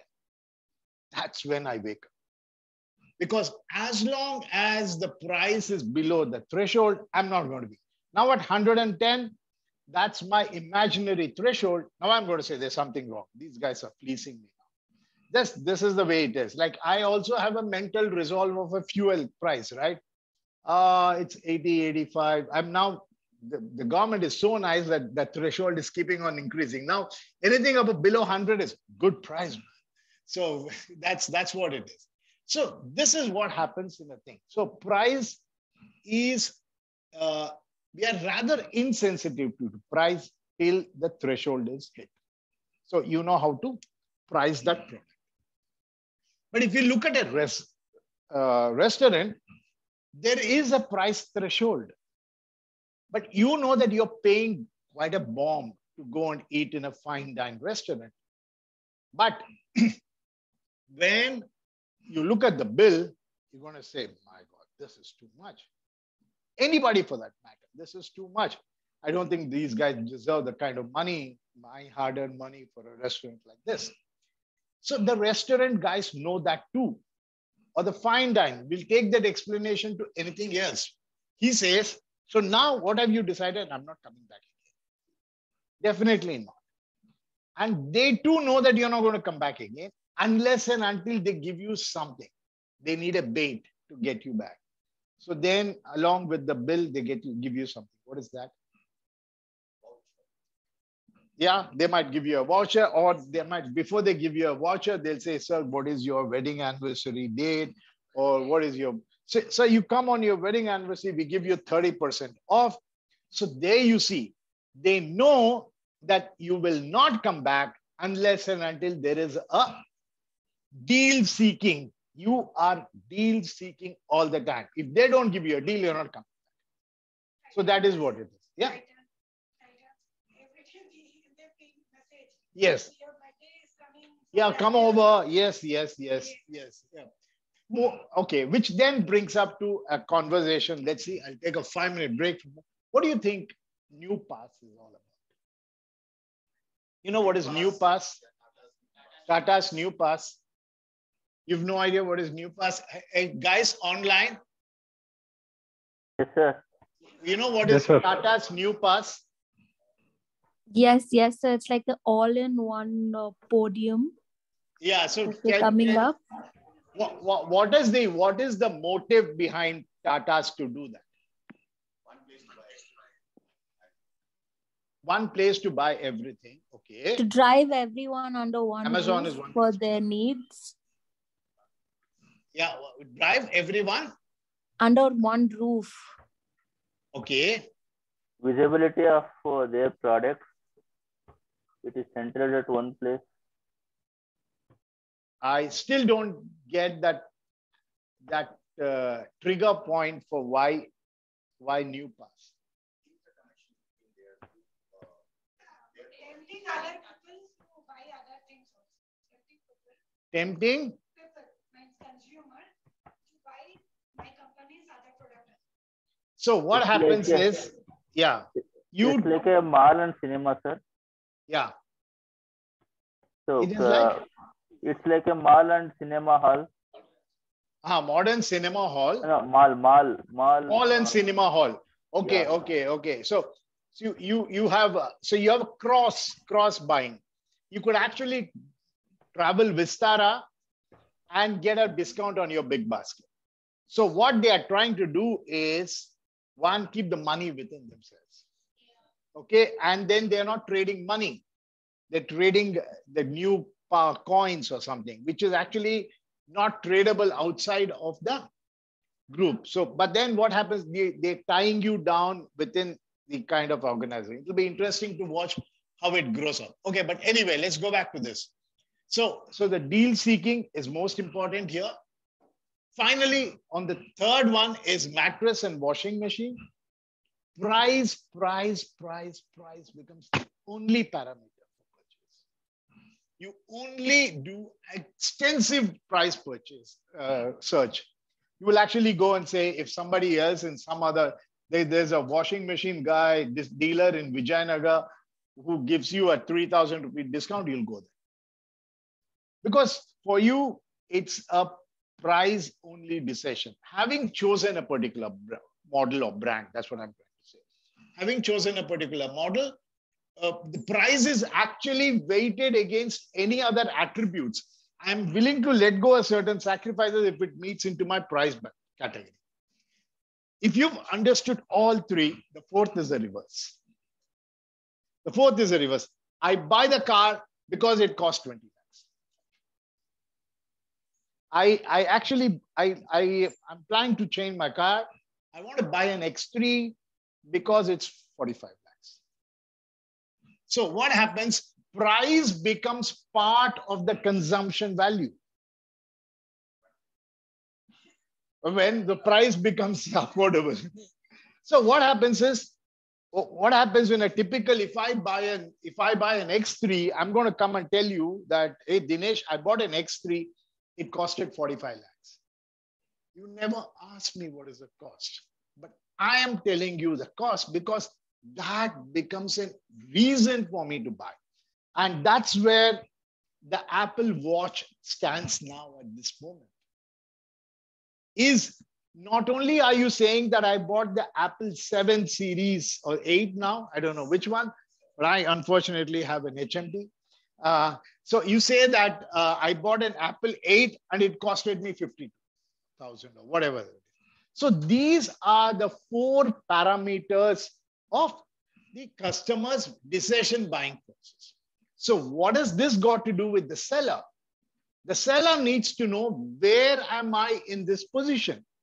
Apple firmly knows they're sitting here. Apple firmly knows. And I've told you guys, I've told in every class for the last 7 years, is that the example of a guy going into the airport and opening his laptop. Yes, that's because the moment I get associated with Apple, I feel I'm wearing the best clothing. So that's not, Apple has got nothing to do with clothing, but then it gives me that feel factor. That is what this is. And we all know that if we get a better deal, we are out there to make a better thing. So this is what happens in a consumer decision-making process. Then comes the act of, this is something for you to learn. Then customers value the same service differently. Right? I mean, she's willing to pay 2,000, 3,000 for a nice curly hair, but I just go chop my hair and come for $50 or $100, right? I mean, each of it is the same service. but we view it very, very differently. If this is the 2 points that I wanted, the third and most important point, and I asked you this question in the warm up to 5 kind of a mail, is, are you disclosing your budget when you go to buy a purchase? Some of you said, I'll give a 10%, I'll quote 10% below. Some of you said, I will never disclose the price. But what we are talking about is a concept called willingness to pay. What is willingness to pay? Every customer has a mental resolve of how much I want to pay for a particular product. Let's say I want to buy a computer. I know how much budget I have for the computer, but I'm not going to go and tell, oh, I'm looking for a computer. I'll just say I'm looking for a computer. And then I look at the other brands and say, sorry, guys, none of these fit into my budget. I walk out. Now, the salesman out there says, I knew this person wants to buy it, but we are not under their price. There's something wrong with our product. Our product is priced high. So the guy goes back and says, okay, my product is priced high. How much should I reduce the price? I said, sorry, I can't read the mind of people. I don't know, but our product is definitely high. Because you don't know what's in your mind. How does he know what you're looking at? So they said, okay, guys, let's reduce the price. So boom, from 75,000 rupees, they bring it down to a certain value. Let's say 45,000 rupees. Now, she walks into the showroom one more time after a fortnight, and then see a price is reduced. Wow, she walks in. And then the same 75, I mean, it's an imaginary thing. I mean, it'll be too much of a price drop. So it's now available for 45,000. Now, this is the tricky situation.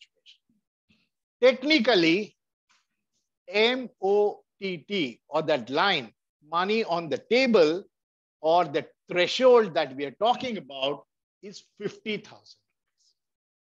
Now, Follow Me was willing to pay 50,000 rupees for the computer. Now she gets it at 45,000. Who is the loser? The seller is a loser. And because even if he had told 49,999, she would have bought it. But unfortunately, he doesn't know that. So now there is money on the table. That is bad business. Your objective as a seller is to get as much money drawn and make sure she doesn't go back with even a rupee in her pocket. She's made 50,000 in her mind. Then what do you do now? I'm asking you. You sold her for 45. You're not sure whether she's still got some money on the table or money in her purse. You try selling some accessories. You say, why don't you go in for an extended warranty on your car? Or why don't you have some antivirus software? You're trying to push. And so that is the way you'll make sure that whatever limit is there, that is it. Because it's very hard for you to understand what is it. You don't want to leave money on the table. That is called MOTT as a philosophy. That is one part of the discussion. Market margins and markups are two very basic. I'll leave you with that. Now we come to a third part of the conversation, which is price versus quantity. Now you tell me, how do you want to price the product? If you price the product at $10, you will sell 100. If you price the product at 2, you will sell 1,000. So how much do you want to price the product? Depending on, so you want to price it at $2 so that you can sell 1,000 quantity?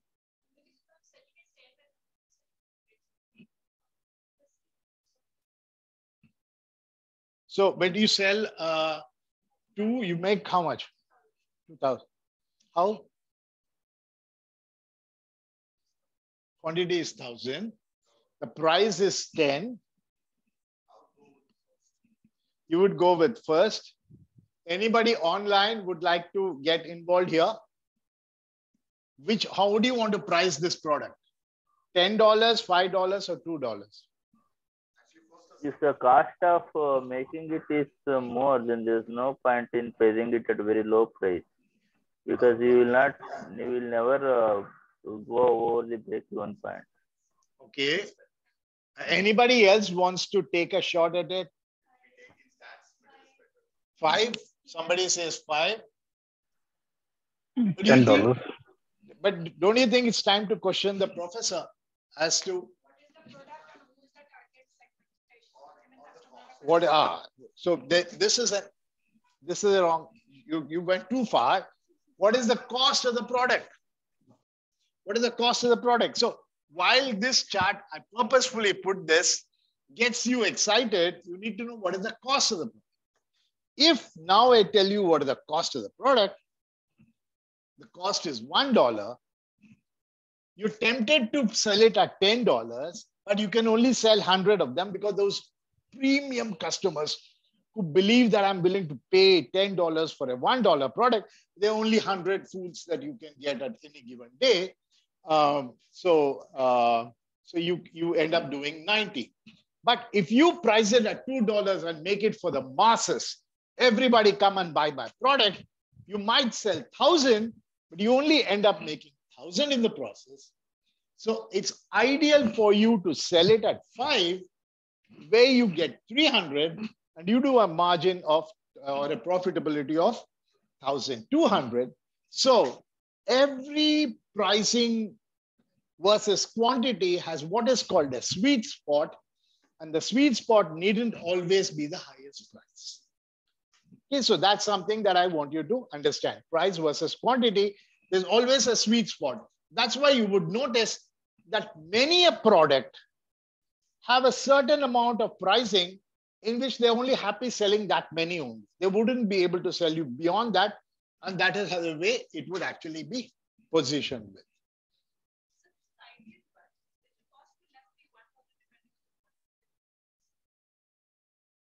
The cost is always $1.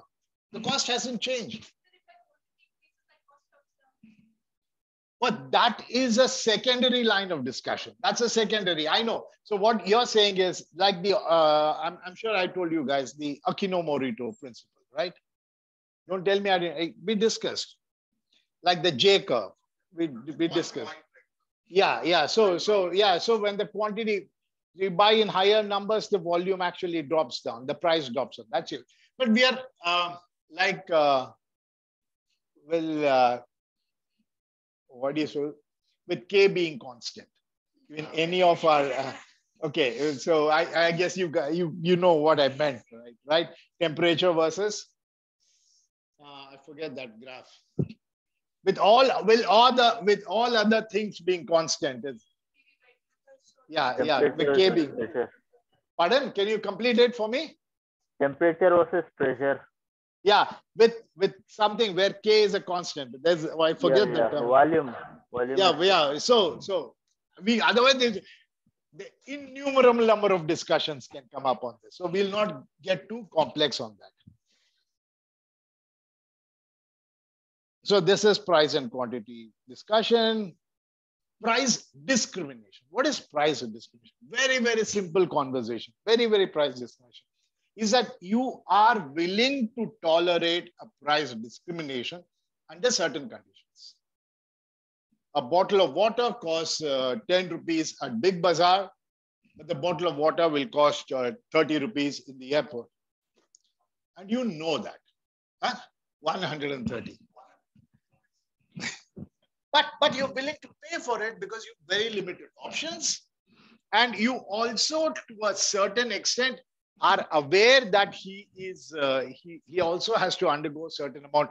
Like for I'll give you one of the other example is if you try climbing up the Tirupati mountains or one of those mountains, or you even go to Nandi Hills, the cost of anything would be high because the cost of bringing it all the way from downhill and carrying it on especially if you go on those char dhams and things like that, cost of carrying the cylinder on a donkey's back and all that. So you're willing to understand because they have to, therefore they can. So that is what the philosophy is. You know that they have to charge more and that's why they will charge. But this is for the same product. Don't get confused between Bisleri water and Evian water. Those are two different things.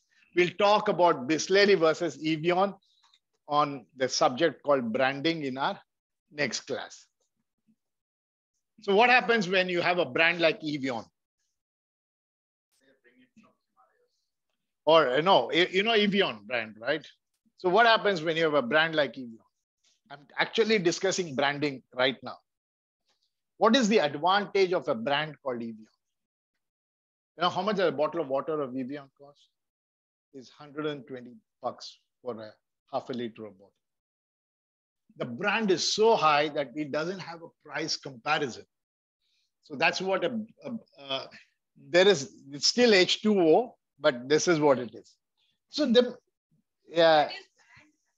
that is the brand value, and we will talk about it.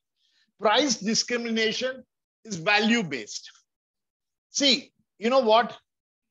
You walk into Walmart, and there's a very interesting observation, is when you walk into Walmart, the prices go up and down, and sometimes they're making money out of you.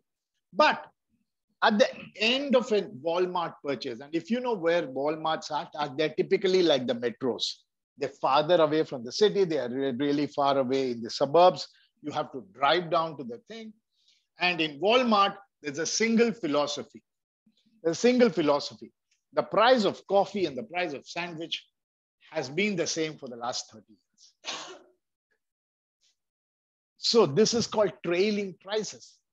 They're actually losing money on the price of coffee and the price of sandwich. But people like you, after having made a huge purchase, when you settle down for a cup of coffee and they say coffee is 30 cents and sandwich is 30 cents, you are excited. You are excited. All your shopping is forgotten. All the money that they fleeced you in making you buy, all that is because you say, wow, Walmart is giving us coffee and coffee is good. But they're willing to do that because they give you a sense of satisfaction. That is price discrimination in a way that you get excited about it. So Walmart has a philosophy that we serve the best coffee that we can and the best sandwich, and we don't make money out of it. We're willing to pay for it. I mean, we're willing to lose money on it. Because at the end of the day, what a joy that we're going to have with all that purchase and sit down and they say, coffee kitna? ₹2. Wow, man, this is brilliant. So then he knows that he made money out of you 10 minutes back when you swipe the card. So that is what price discrimination is all about. I'm going through it in a certain way. I'm sure you guys can read it so that I'm not getting into it. Now, product line pricing. Product line pricing is, before we get there, let me not go to that slide. Let's say I'm a cycle company and I have only one model of cycle. There's only one model of cycle. The model is 1, 2, 3, 4. It costs 3,000 rupees. So you walk into my showroom and you will say, I'm becoming a fitness freak. I want to buy a cycle. I said, here's a cycle, 3,000 rupees, buy it. So options, that's the best we do. And that's the only one that we have. Are you going to buy it or are you going to go look elsewhere? Why? Your mind is always looking for options. Yeah. So everybody knows that. Every customer, every seller knows that we need to provide you option. So they do what is called product line pricing. What is a product line pricing? There are a series of pricings that they give you. There is a series 200 cycle, which is available at 1,250. There's an ultra at 8,500. It can go on and on and on. And each of us have a willingness to pay model in our mind. According to me, trust me, the best cycle costs 3,000 bucks. But in her opinion, she believes 7,000 bucks ke niche koi cycle aayega hi nahi. So you see, each of us have a model in our mind. So if I gave you no option, you will not be satisfied.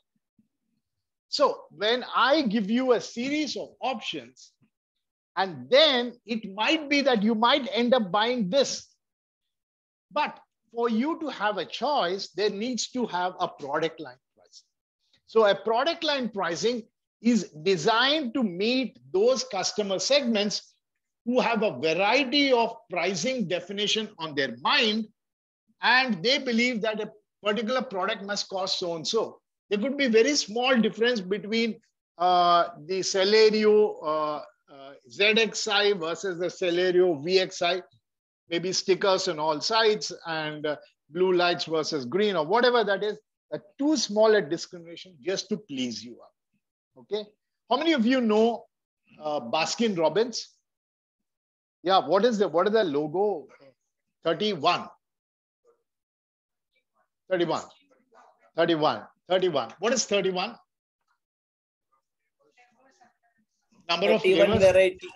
31 varieties of flavors they have. 31 varieties of flavors that they have. And do they keep all 31 varieties of flavors in equal quantities? They have 31 varieties of flavor. I think top 5 of them are half kilo quantities that they have. Rest of them may have 10 grams of it. So you need to get him into the store saying that I have 31 varieties of the flavors. And that reminded me of a joke. So I was just for a moment stopped about it. But eventually you buy chocolate, vanilla, strawberry and all that. So the joke reminds me is that there was this guy who went to the restaurant and then he started looking at the menu for about 5 minutes, 10 minutes, keeps on looking at the menu. And then finally, he says, okay, I want dal chawal or something like that. And within 30 seconds, boop, the food comes up. He said, how come you guys delivered so fast? We have a common philosophy. If the customer sees the menu for more than 4 minutes, he wants a dal chawal. Because he's going to be so confused with the menu that I'll rather take up the same thing. So similarly like that. But then they have to convince you that I'm offering you so much of choice, but this is what the option is, right? That is what it is. Yeah. So this is product line pricing. Then what do we have? I'll leave it to you guys to read this. Now let's get into what is the time? 3:54. Perfect timing. Perfect timing. What is this? A challenge for how many of you? Let's see. The students in the other section were able to break it down. That's 30 of you. Leave me out, 29. Leave the host, that's 28. So what is this? What is the difference?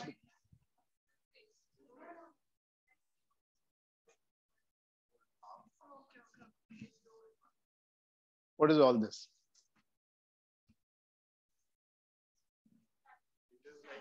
Toothpaste we squeeze until it is the last. Soap we may dispose it pretty faster. If we have more soap in stock. Dinesh, do one thing. Go into 1 minute of meditation and come back. You're almost hitting the line, but go back to a thought process and come back.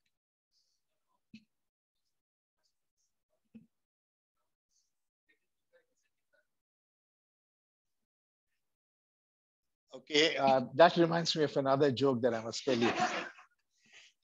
I wouldn't have gone into finer detail. So there was this young...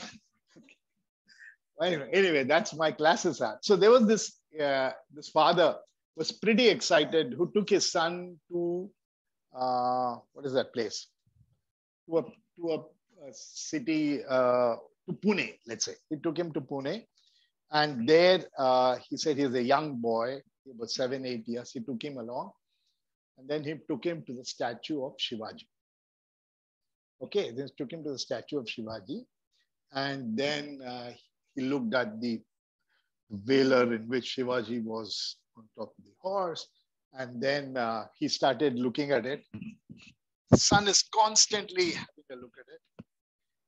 And it says, the next day morning, when the father said, where do we go? He said, I want to go and see Shivaji.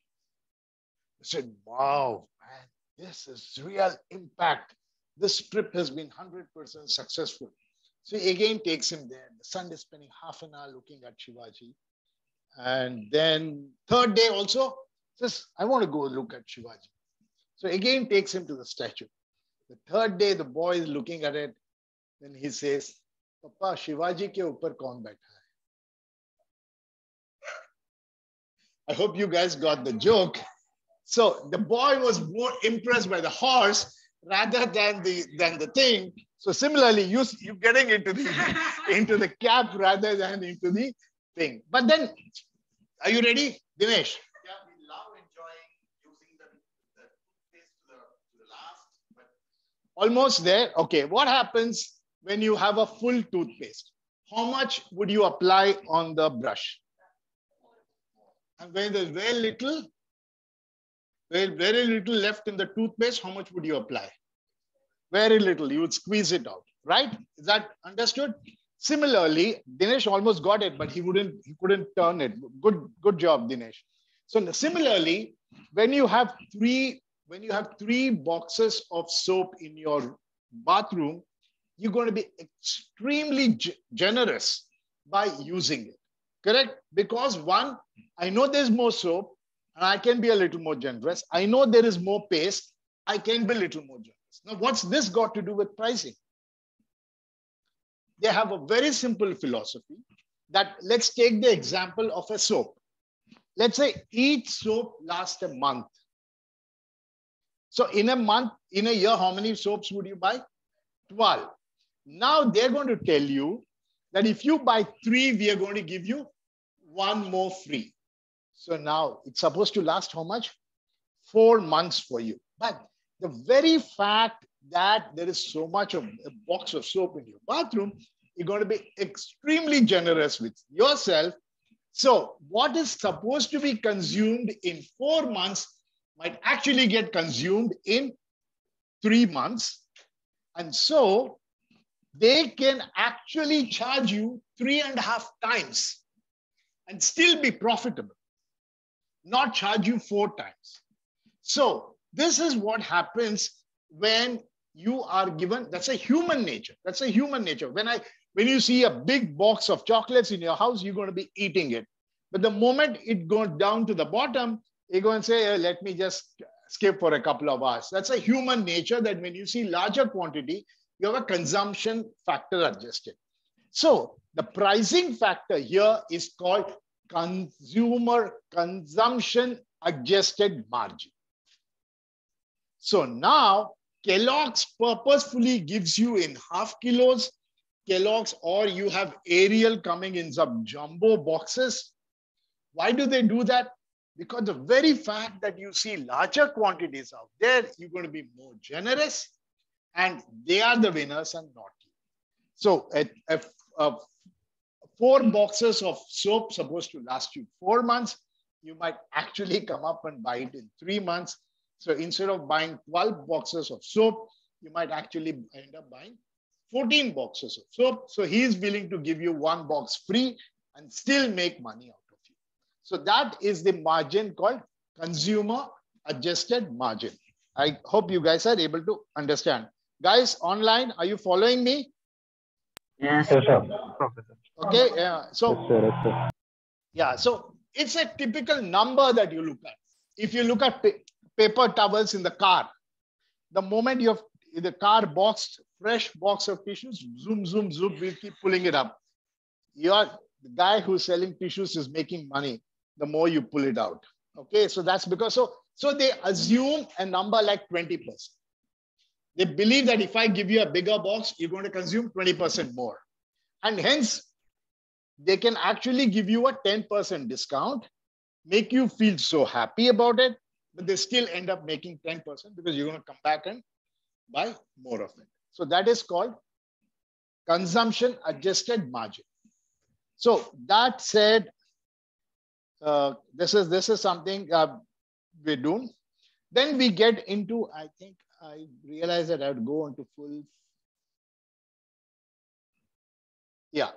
Then we come into the last part of our discussion on pricing. There are so many options out there. Let's start with freemium. You know what is freemium pricing? No? You're using it all the time. You're using it all the time. Branding pricing. What is that? I think both of you got it right. If I heard you correct. What is that? Brand pricing. Brand pricing. Brand. No. You are using it all the time. Premium. Service, it depends on the service. If the service is more, then the pricing is more, kind of thing. Like for example, in a hotel, if it is AC room, the price is more, and if it is No. That is somewhere else. Economy versus premium pricing. Some prestige or image pricing, like. No. Do you know a service called YouTube? Have you ever used it? Yes. Yeah. Are you paying for it? Yes. Right? You're paying it? No. Yeah. So what is premium? What is premium? A freemium is that you get certain features disabled for the service. It's free for you. But over a period of time, if you want uninterrupted music without those odd ads coming up, and typically the crazy ads, I don't know whoever decides. My wife likes to put on the YouTube for our morning prayers, and boop, in between the Lucetius ad will come up, and she starts cursing. I said, now you pay and you will be, the God will forgive you. But she said, I'll not pay. So a freemium is a feature in which certain features of the product is given to you free to attract you. And over a period of time, you start realizing that, oh my God, I wish I could watch uninterrupted movie. And then they said, sure, go ahead and pay $1 per month or something like that. Or, for example, I use Evernote, which is my very popularly used by me and promoted saving app or notes keeping app. Yeah, LinkedIn is also, they have certain premium features, but we are willing to live without those kind of features. So free to attract you, premium once you stick to it. So that is what is called a freemium product. What is bundle pricing? 10 pencils cost 20 rupees and 1 pencil cost 5 rupees. 10? Just a simple example, 10 pencils cost 20 rupees and 1 pencil will cost 5 rupees. No, that is bulk. That is bulk pricing. That is bulk pricing. That is bulk pricing. You go to Metro, you have to buy 20 pencils, right? And that's why it will cost you 2 rupees. But that's bulk pricing. I'm not talking bulk pricing. This is bundled pricing. It's a number of products together.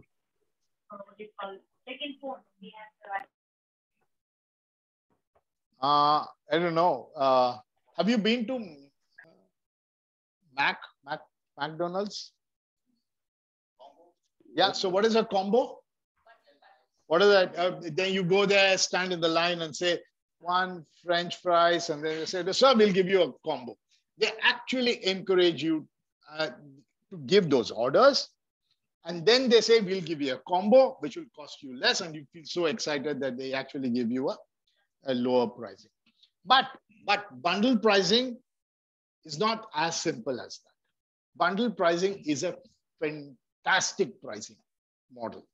It's a super pricing model. And if you know how to bundle your products, you can actually kill your competition left, right, and center.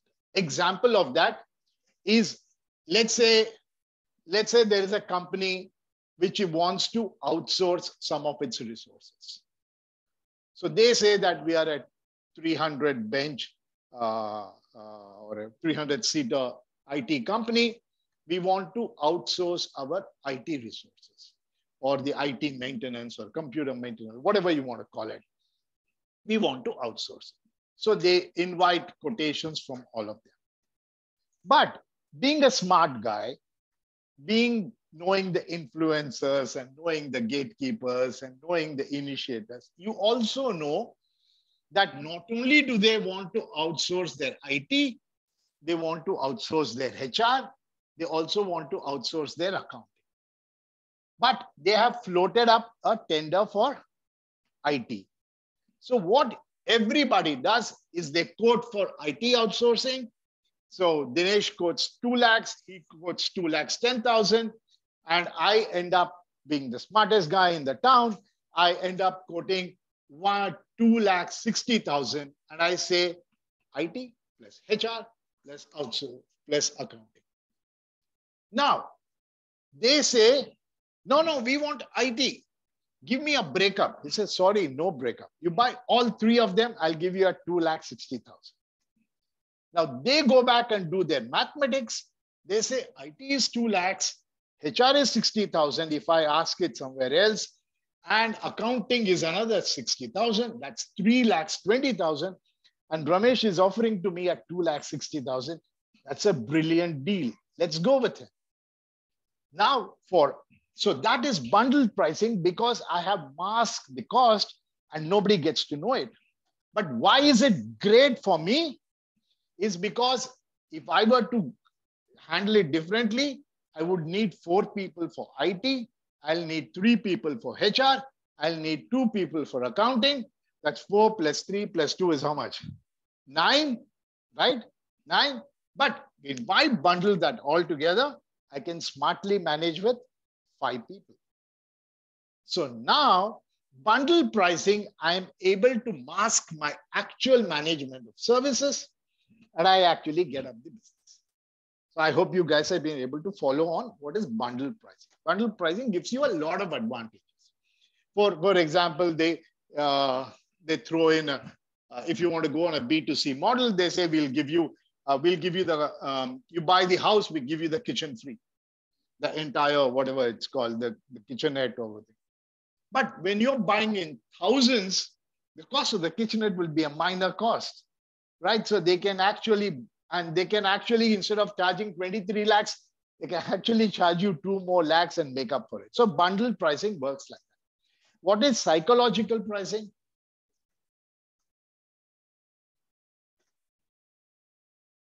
Psychological. Like if any like price is like 100 rupees, we can sell it as 99. Right. That is well done, but that is pre-MBA definition. Good job done. Good job. Now that you understood it. But what is post-MBA? Like you said earlier, people getting influenced by the charm. Psychological pricing is like the pricing of the cycle that I just told you. We psychologically price it around a particular model, and then you walk in and you're convinced that I've made the right decision. For example, which is the newest Punch. Punch is a new car that comes in. Punch starting price 7 lakhs. So starting price is 7 lakhs. So you believe, that you'd make a best decision. You walk in, and that's an entry model. It's a bait pricing. You walk into the showroom and you like it, but at 7, you'll only get 4 wheels and 1 steering wheel. That's all. They might even not give you a stepney. You'll sit and stand and drive. But you haven't walked in out there. Or psychological pricing is 50% off. And in the smallest up to or in selected pieces. And then I hope I have a pen here. So then I can also tell you what is psychological play around. Okay, not there. Okay, so no, I want to write it here. Okay, but never mind. Don't bother.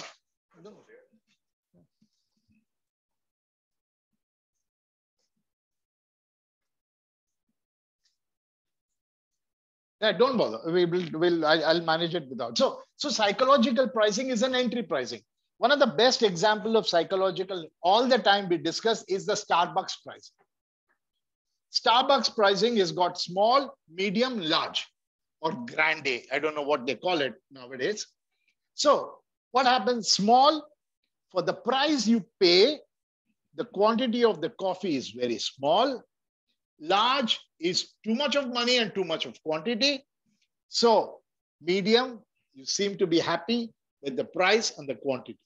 So small and large exists for you to psychologically feel that I have been the smartest guy to pick up the medium. And come to think of it, when you look at the entry model and walk in and ask, I want the entry model price car, that is a car without seats and only 4 wheels and a steering. They say, sorry, sir, you'll have to wait for 6 months. But if you buy the next version, we'll be able to deliver to you next month. So technically, they may not even have that version. That is out there, right? So like the example I was trying to say is, a very popular example is free pizza. On the highway, you will have free pizza. And when you look at it, it looks like it's free pizza, but free and pizza is in 48 font. And next to it, free Wi-Fi. Wi-Fi is in the smallest font and best pizza. So it makes you think that it's actually free pizza, but the closer you enter into the shop, it says free Wi-Fi and best pizza. So this is kind of mocking around to get you onto it. So you know what is psychological pricing. What is price skimming? Reducing the prices as time passes by. Could you repeat that? You're probably speaking too close to your mic.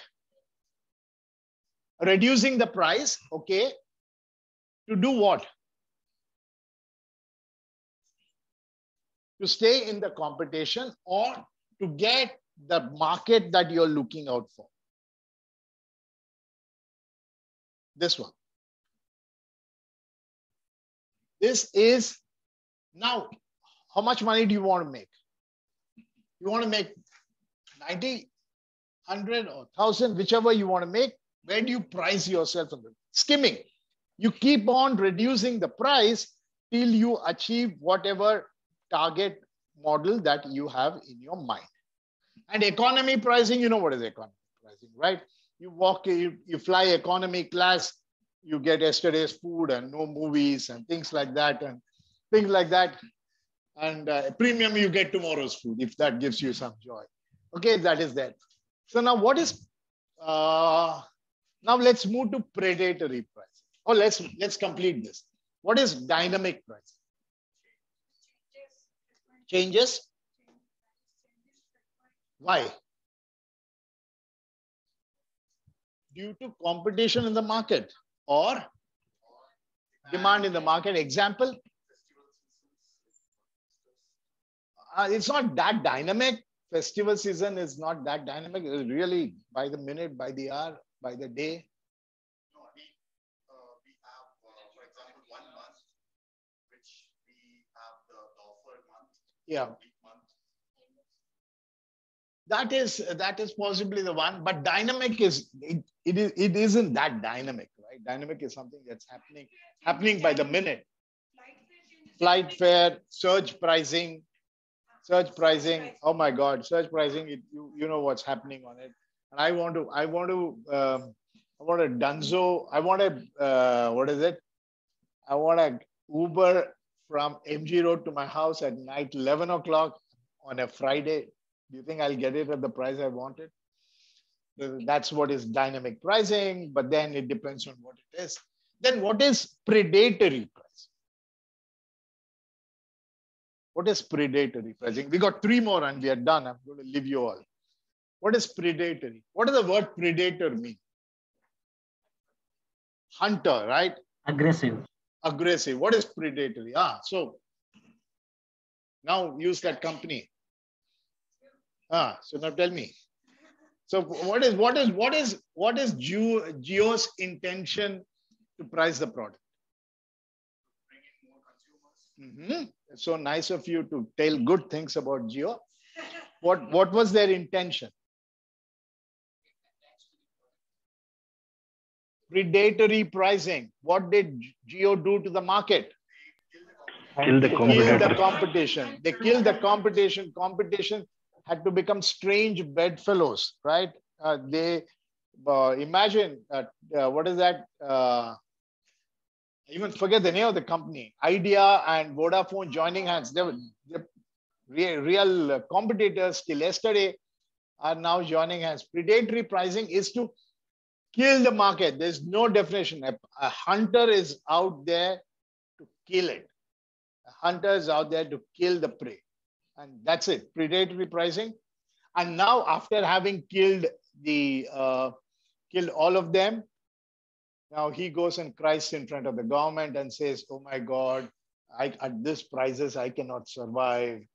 Now, if you don't allow me to increase my prices, all these guys will be without WhatsApp and all these things. So now please allow me to try.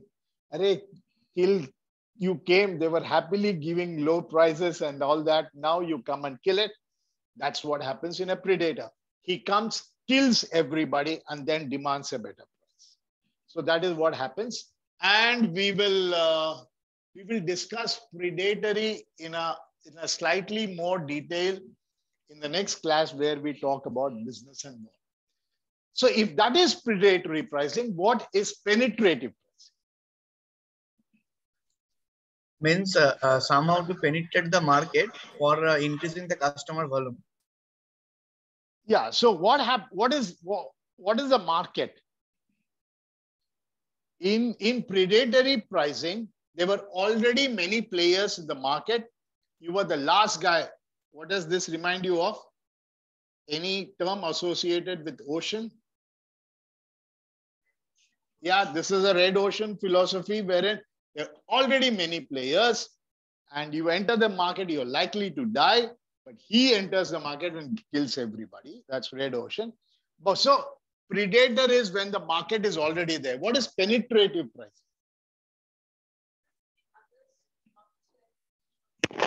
You want to introduce a new product? For penetrate the market. Penetrate a new market. Get into a new market. Enter into a market where there is for certain product for increase the customer volume. Yeah. So a predatory pricing was the pricing of Uber and Ola. Initially, they were giving you at such low prices. And they were giving high incentives to the drivers. So they enter into a market where there's nobody there. They enter the market, they penetrate the market, they addict you into the market, and now they rise the prices, lower the prices for the drivers. But you know what's happened. You divorced your husband, so you know where to go, and you are stuck here. Okay, so that is what happens in that thing. So finally, the last one is you decide how much you want to pay. What is that? Mental modeling. Okay. Anybody else can tell me this? The last one. In all of them, right from predator going clockwise up to freemium, who decides the price?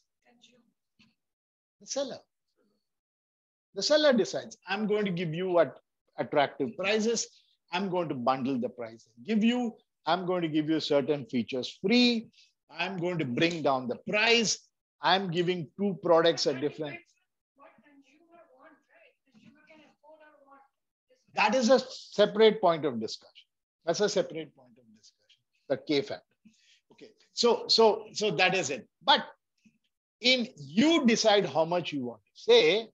Remember, this is a very important concept in pricing, is in everywhere the seller decides the price. But you decide how much you want to say is when the buyer decides the service. I'll give you an example. Let's say a Friday evening, you're about to go to a restaurant, all dressed up, and the water pipe in your, or the tap in your kitchen bursts out. What do? You hunt for a plumber. The plumber thankfully appears from nowhere, fixes your tap, and then you decide you ask him, how much should I give you? And he says, you decide, sir. You give it to me. So what has the plumber done? He's moved the pricing from the seller to the buyer. The plumber could have told over the phone 500 rupees or 200 rupees, but he came immediately, and you, the buyer, are going to decide the price. So then what happens? You give him, say, 500 bucks. And then he just say, thanks you, and goes away. What's your immediate reaction? Did I pay too much? So what happens? That depends on what you call is a parameter of how much. Let's say you could have got rid of, given him 200 bucks because he told you, you decide how much you want to pay. So in such a service, the decision is left to the buyer. And this is a very important parameter because you are allowing them to define the value of the service that they're going to be. In your house, you are giving 300 rupees. In such a situation, somebody else may give 500 rupees. So there is no pattern of definition. So here, it's a very unique case where you push it to the emotional feeling of the buyer. Now, there is a restaurant in Singapore. It's called Annalakshmi, where you walk in and you order the food and you eat it. And then there's an exhaustive menu, but there's no pricing on the menu. So at the end of it, they say pay. Whatever you want to pay, you pay. It's been noticed that it's a human psychology that we tend to pay more than what was possibly would have been on the pricing table. So these are the very many models that we have on pricing. We have now completed a detailed workout on the various pricing models that we have. Any questions that you may have, we can discuss it. Somebody was trying to say something when I was talking about it. Where does location pricing comes under this, sir? Which one? Geolocation pricing, like depends on cities, the posh location or the far from the city, something like that. And then there the prices changes too, right? No, geographical location pricing is what? I didn't understand what you're saying. I mean, if you can explain a bit more, I can actually help you out on that. You're saying that pricing based on location. Is that what you're saying? Yeah, something like that. Okay. So that is kind of, I don't know. There is, the problem is if I get in, I'll get in too deep into the subject. But there is what is called, every geography has its own definition, right? Let's say, let me try to keep it as simple as possible. I'm trying to see. Okay, let's look at the example of Netflix. Let's look at it. Netflix is a worldwide phenomenon. Netflix is a worldwide phenomenon. Now, Netflix is pricing its product differently in the US because that's a mature market. So they are willing to price it at, let's say, some X amount of money. But India is 2 years back a penetrative market. Now it's grown out to be a mature market, but Netflix is right now being beaten by competition. So while they are not at the penetrative pricing level, they have increased their pricing to a certain extent and facing a competitive price. But if that is the situation, there are lots of other countries. There is Bangladesh, there is Sri Lanka, there is Nepal, where probably today the 4G services are coming up and Netflix believes that these are the markets to enter. So they will price the products in a very different way. They will look at it as a penetrative pricing. But at the same situation, if you look at what is happening with Disney and Hotstar, now Disney and Hotstar may not have the same hold in the market in the US because Netflix, I'm assuming, has got a dominant market share, but they don't want to be a secondary player in the rest of the world. So they will go into what is called a predatory pricing in India market and make sure that they have only one intention, that is to kill Netflix. They don't mind if Amazon Prime exists. And what is Amazon Prime pricing model?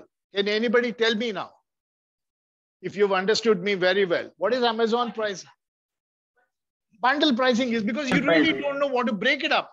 You get free deliveries, premium deliveries, you get music, you get, so how do you break it up? How do you say that the additional benefits? So if that depends on the geographical location and how mature the market is. Does that make sense? Sir, probably what he is talking about, Vijay speaking. Let's say, for example, petrol price. Earlier, people used to, whoever is traveling to maybe the Tamil Nadu and Kerala side, they would like to fill up their cars maybe near to Hosur also, because the price difference is too much. In Bangalore, it was almost 5 rupees more than what was there in Hosur. So that kind of thing he might be. Okay, that's what you meant. Okay. I get it. Okay, okay. We talk about either fuel or going and buying crackers from Hosur. Right? It is worth all the way going and buying crackers from Hosur, because Hosur, the pricing was so very low. It was really worth traveling all the way to burn your money back home, right? But which is what is bursting crackers all about. But that's when there is a certain amount of imbalance in the taxation. You're forgetting the other parameter. That was during the GST time, but there's a taxation. Now it becomes a secondary point. It's really not worth that effort for you to go out there and fill up fuel. That makes sense provided you are staying in Electronic City.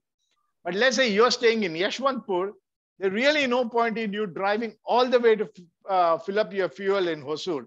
These are all minor slipovers of the geographical advantage, and these cannot have a real pricing model attached to it, right? Okay. So that happens. Incidentally, one last example is there's a huge pricing difference between the cost of fuel in Singapore and the cost of fuel in Malaysia. And Singapore is a city country. You know what it means by a city country? Singapore is just one city and one country. And if you travel, I guess, 40 kilometers or 50 kilometers, you reach up into Malaysia.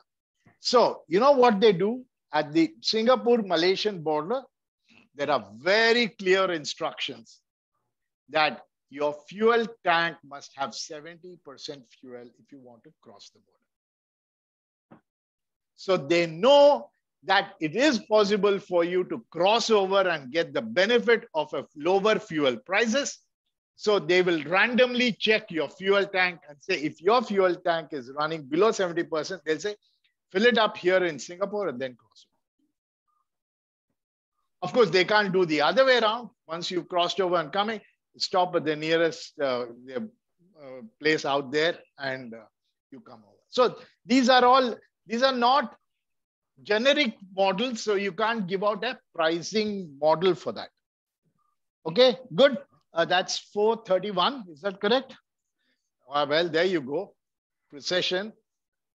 So the last class coming up whenever soon, and see you guys. Thank you, Professor.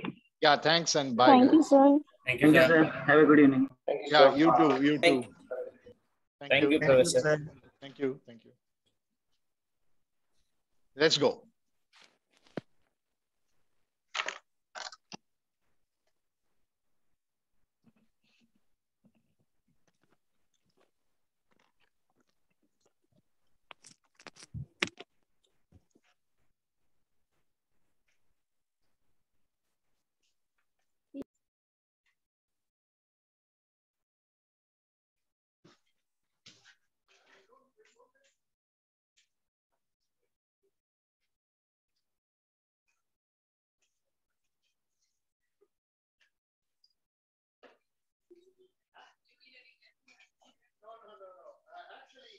Actually, you do the wrong person. You invited yourself probably. Okay, to me, I need that. Sure? Pakka? Now you're scaring me. Sure? Yes, sir. Enjoy this. Okay, so your wife just asked me, why did you finish it?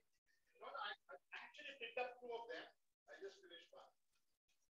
Thank you. Okay, good day, good day.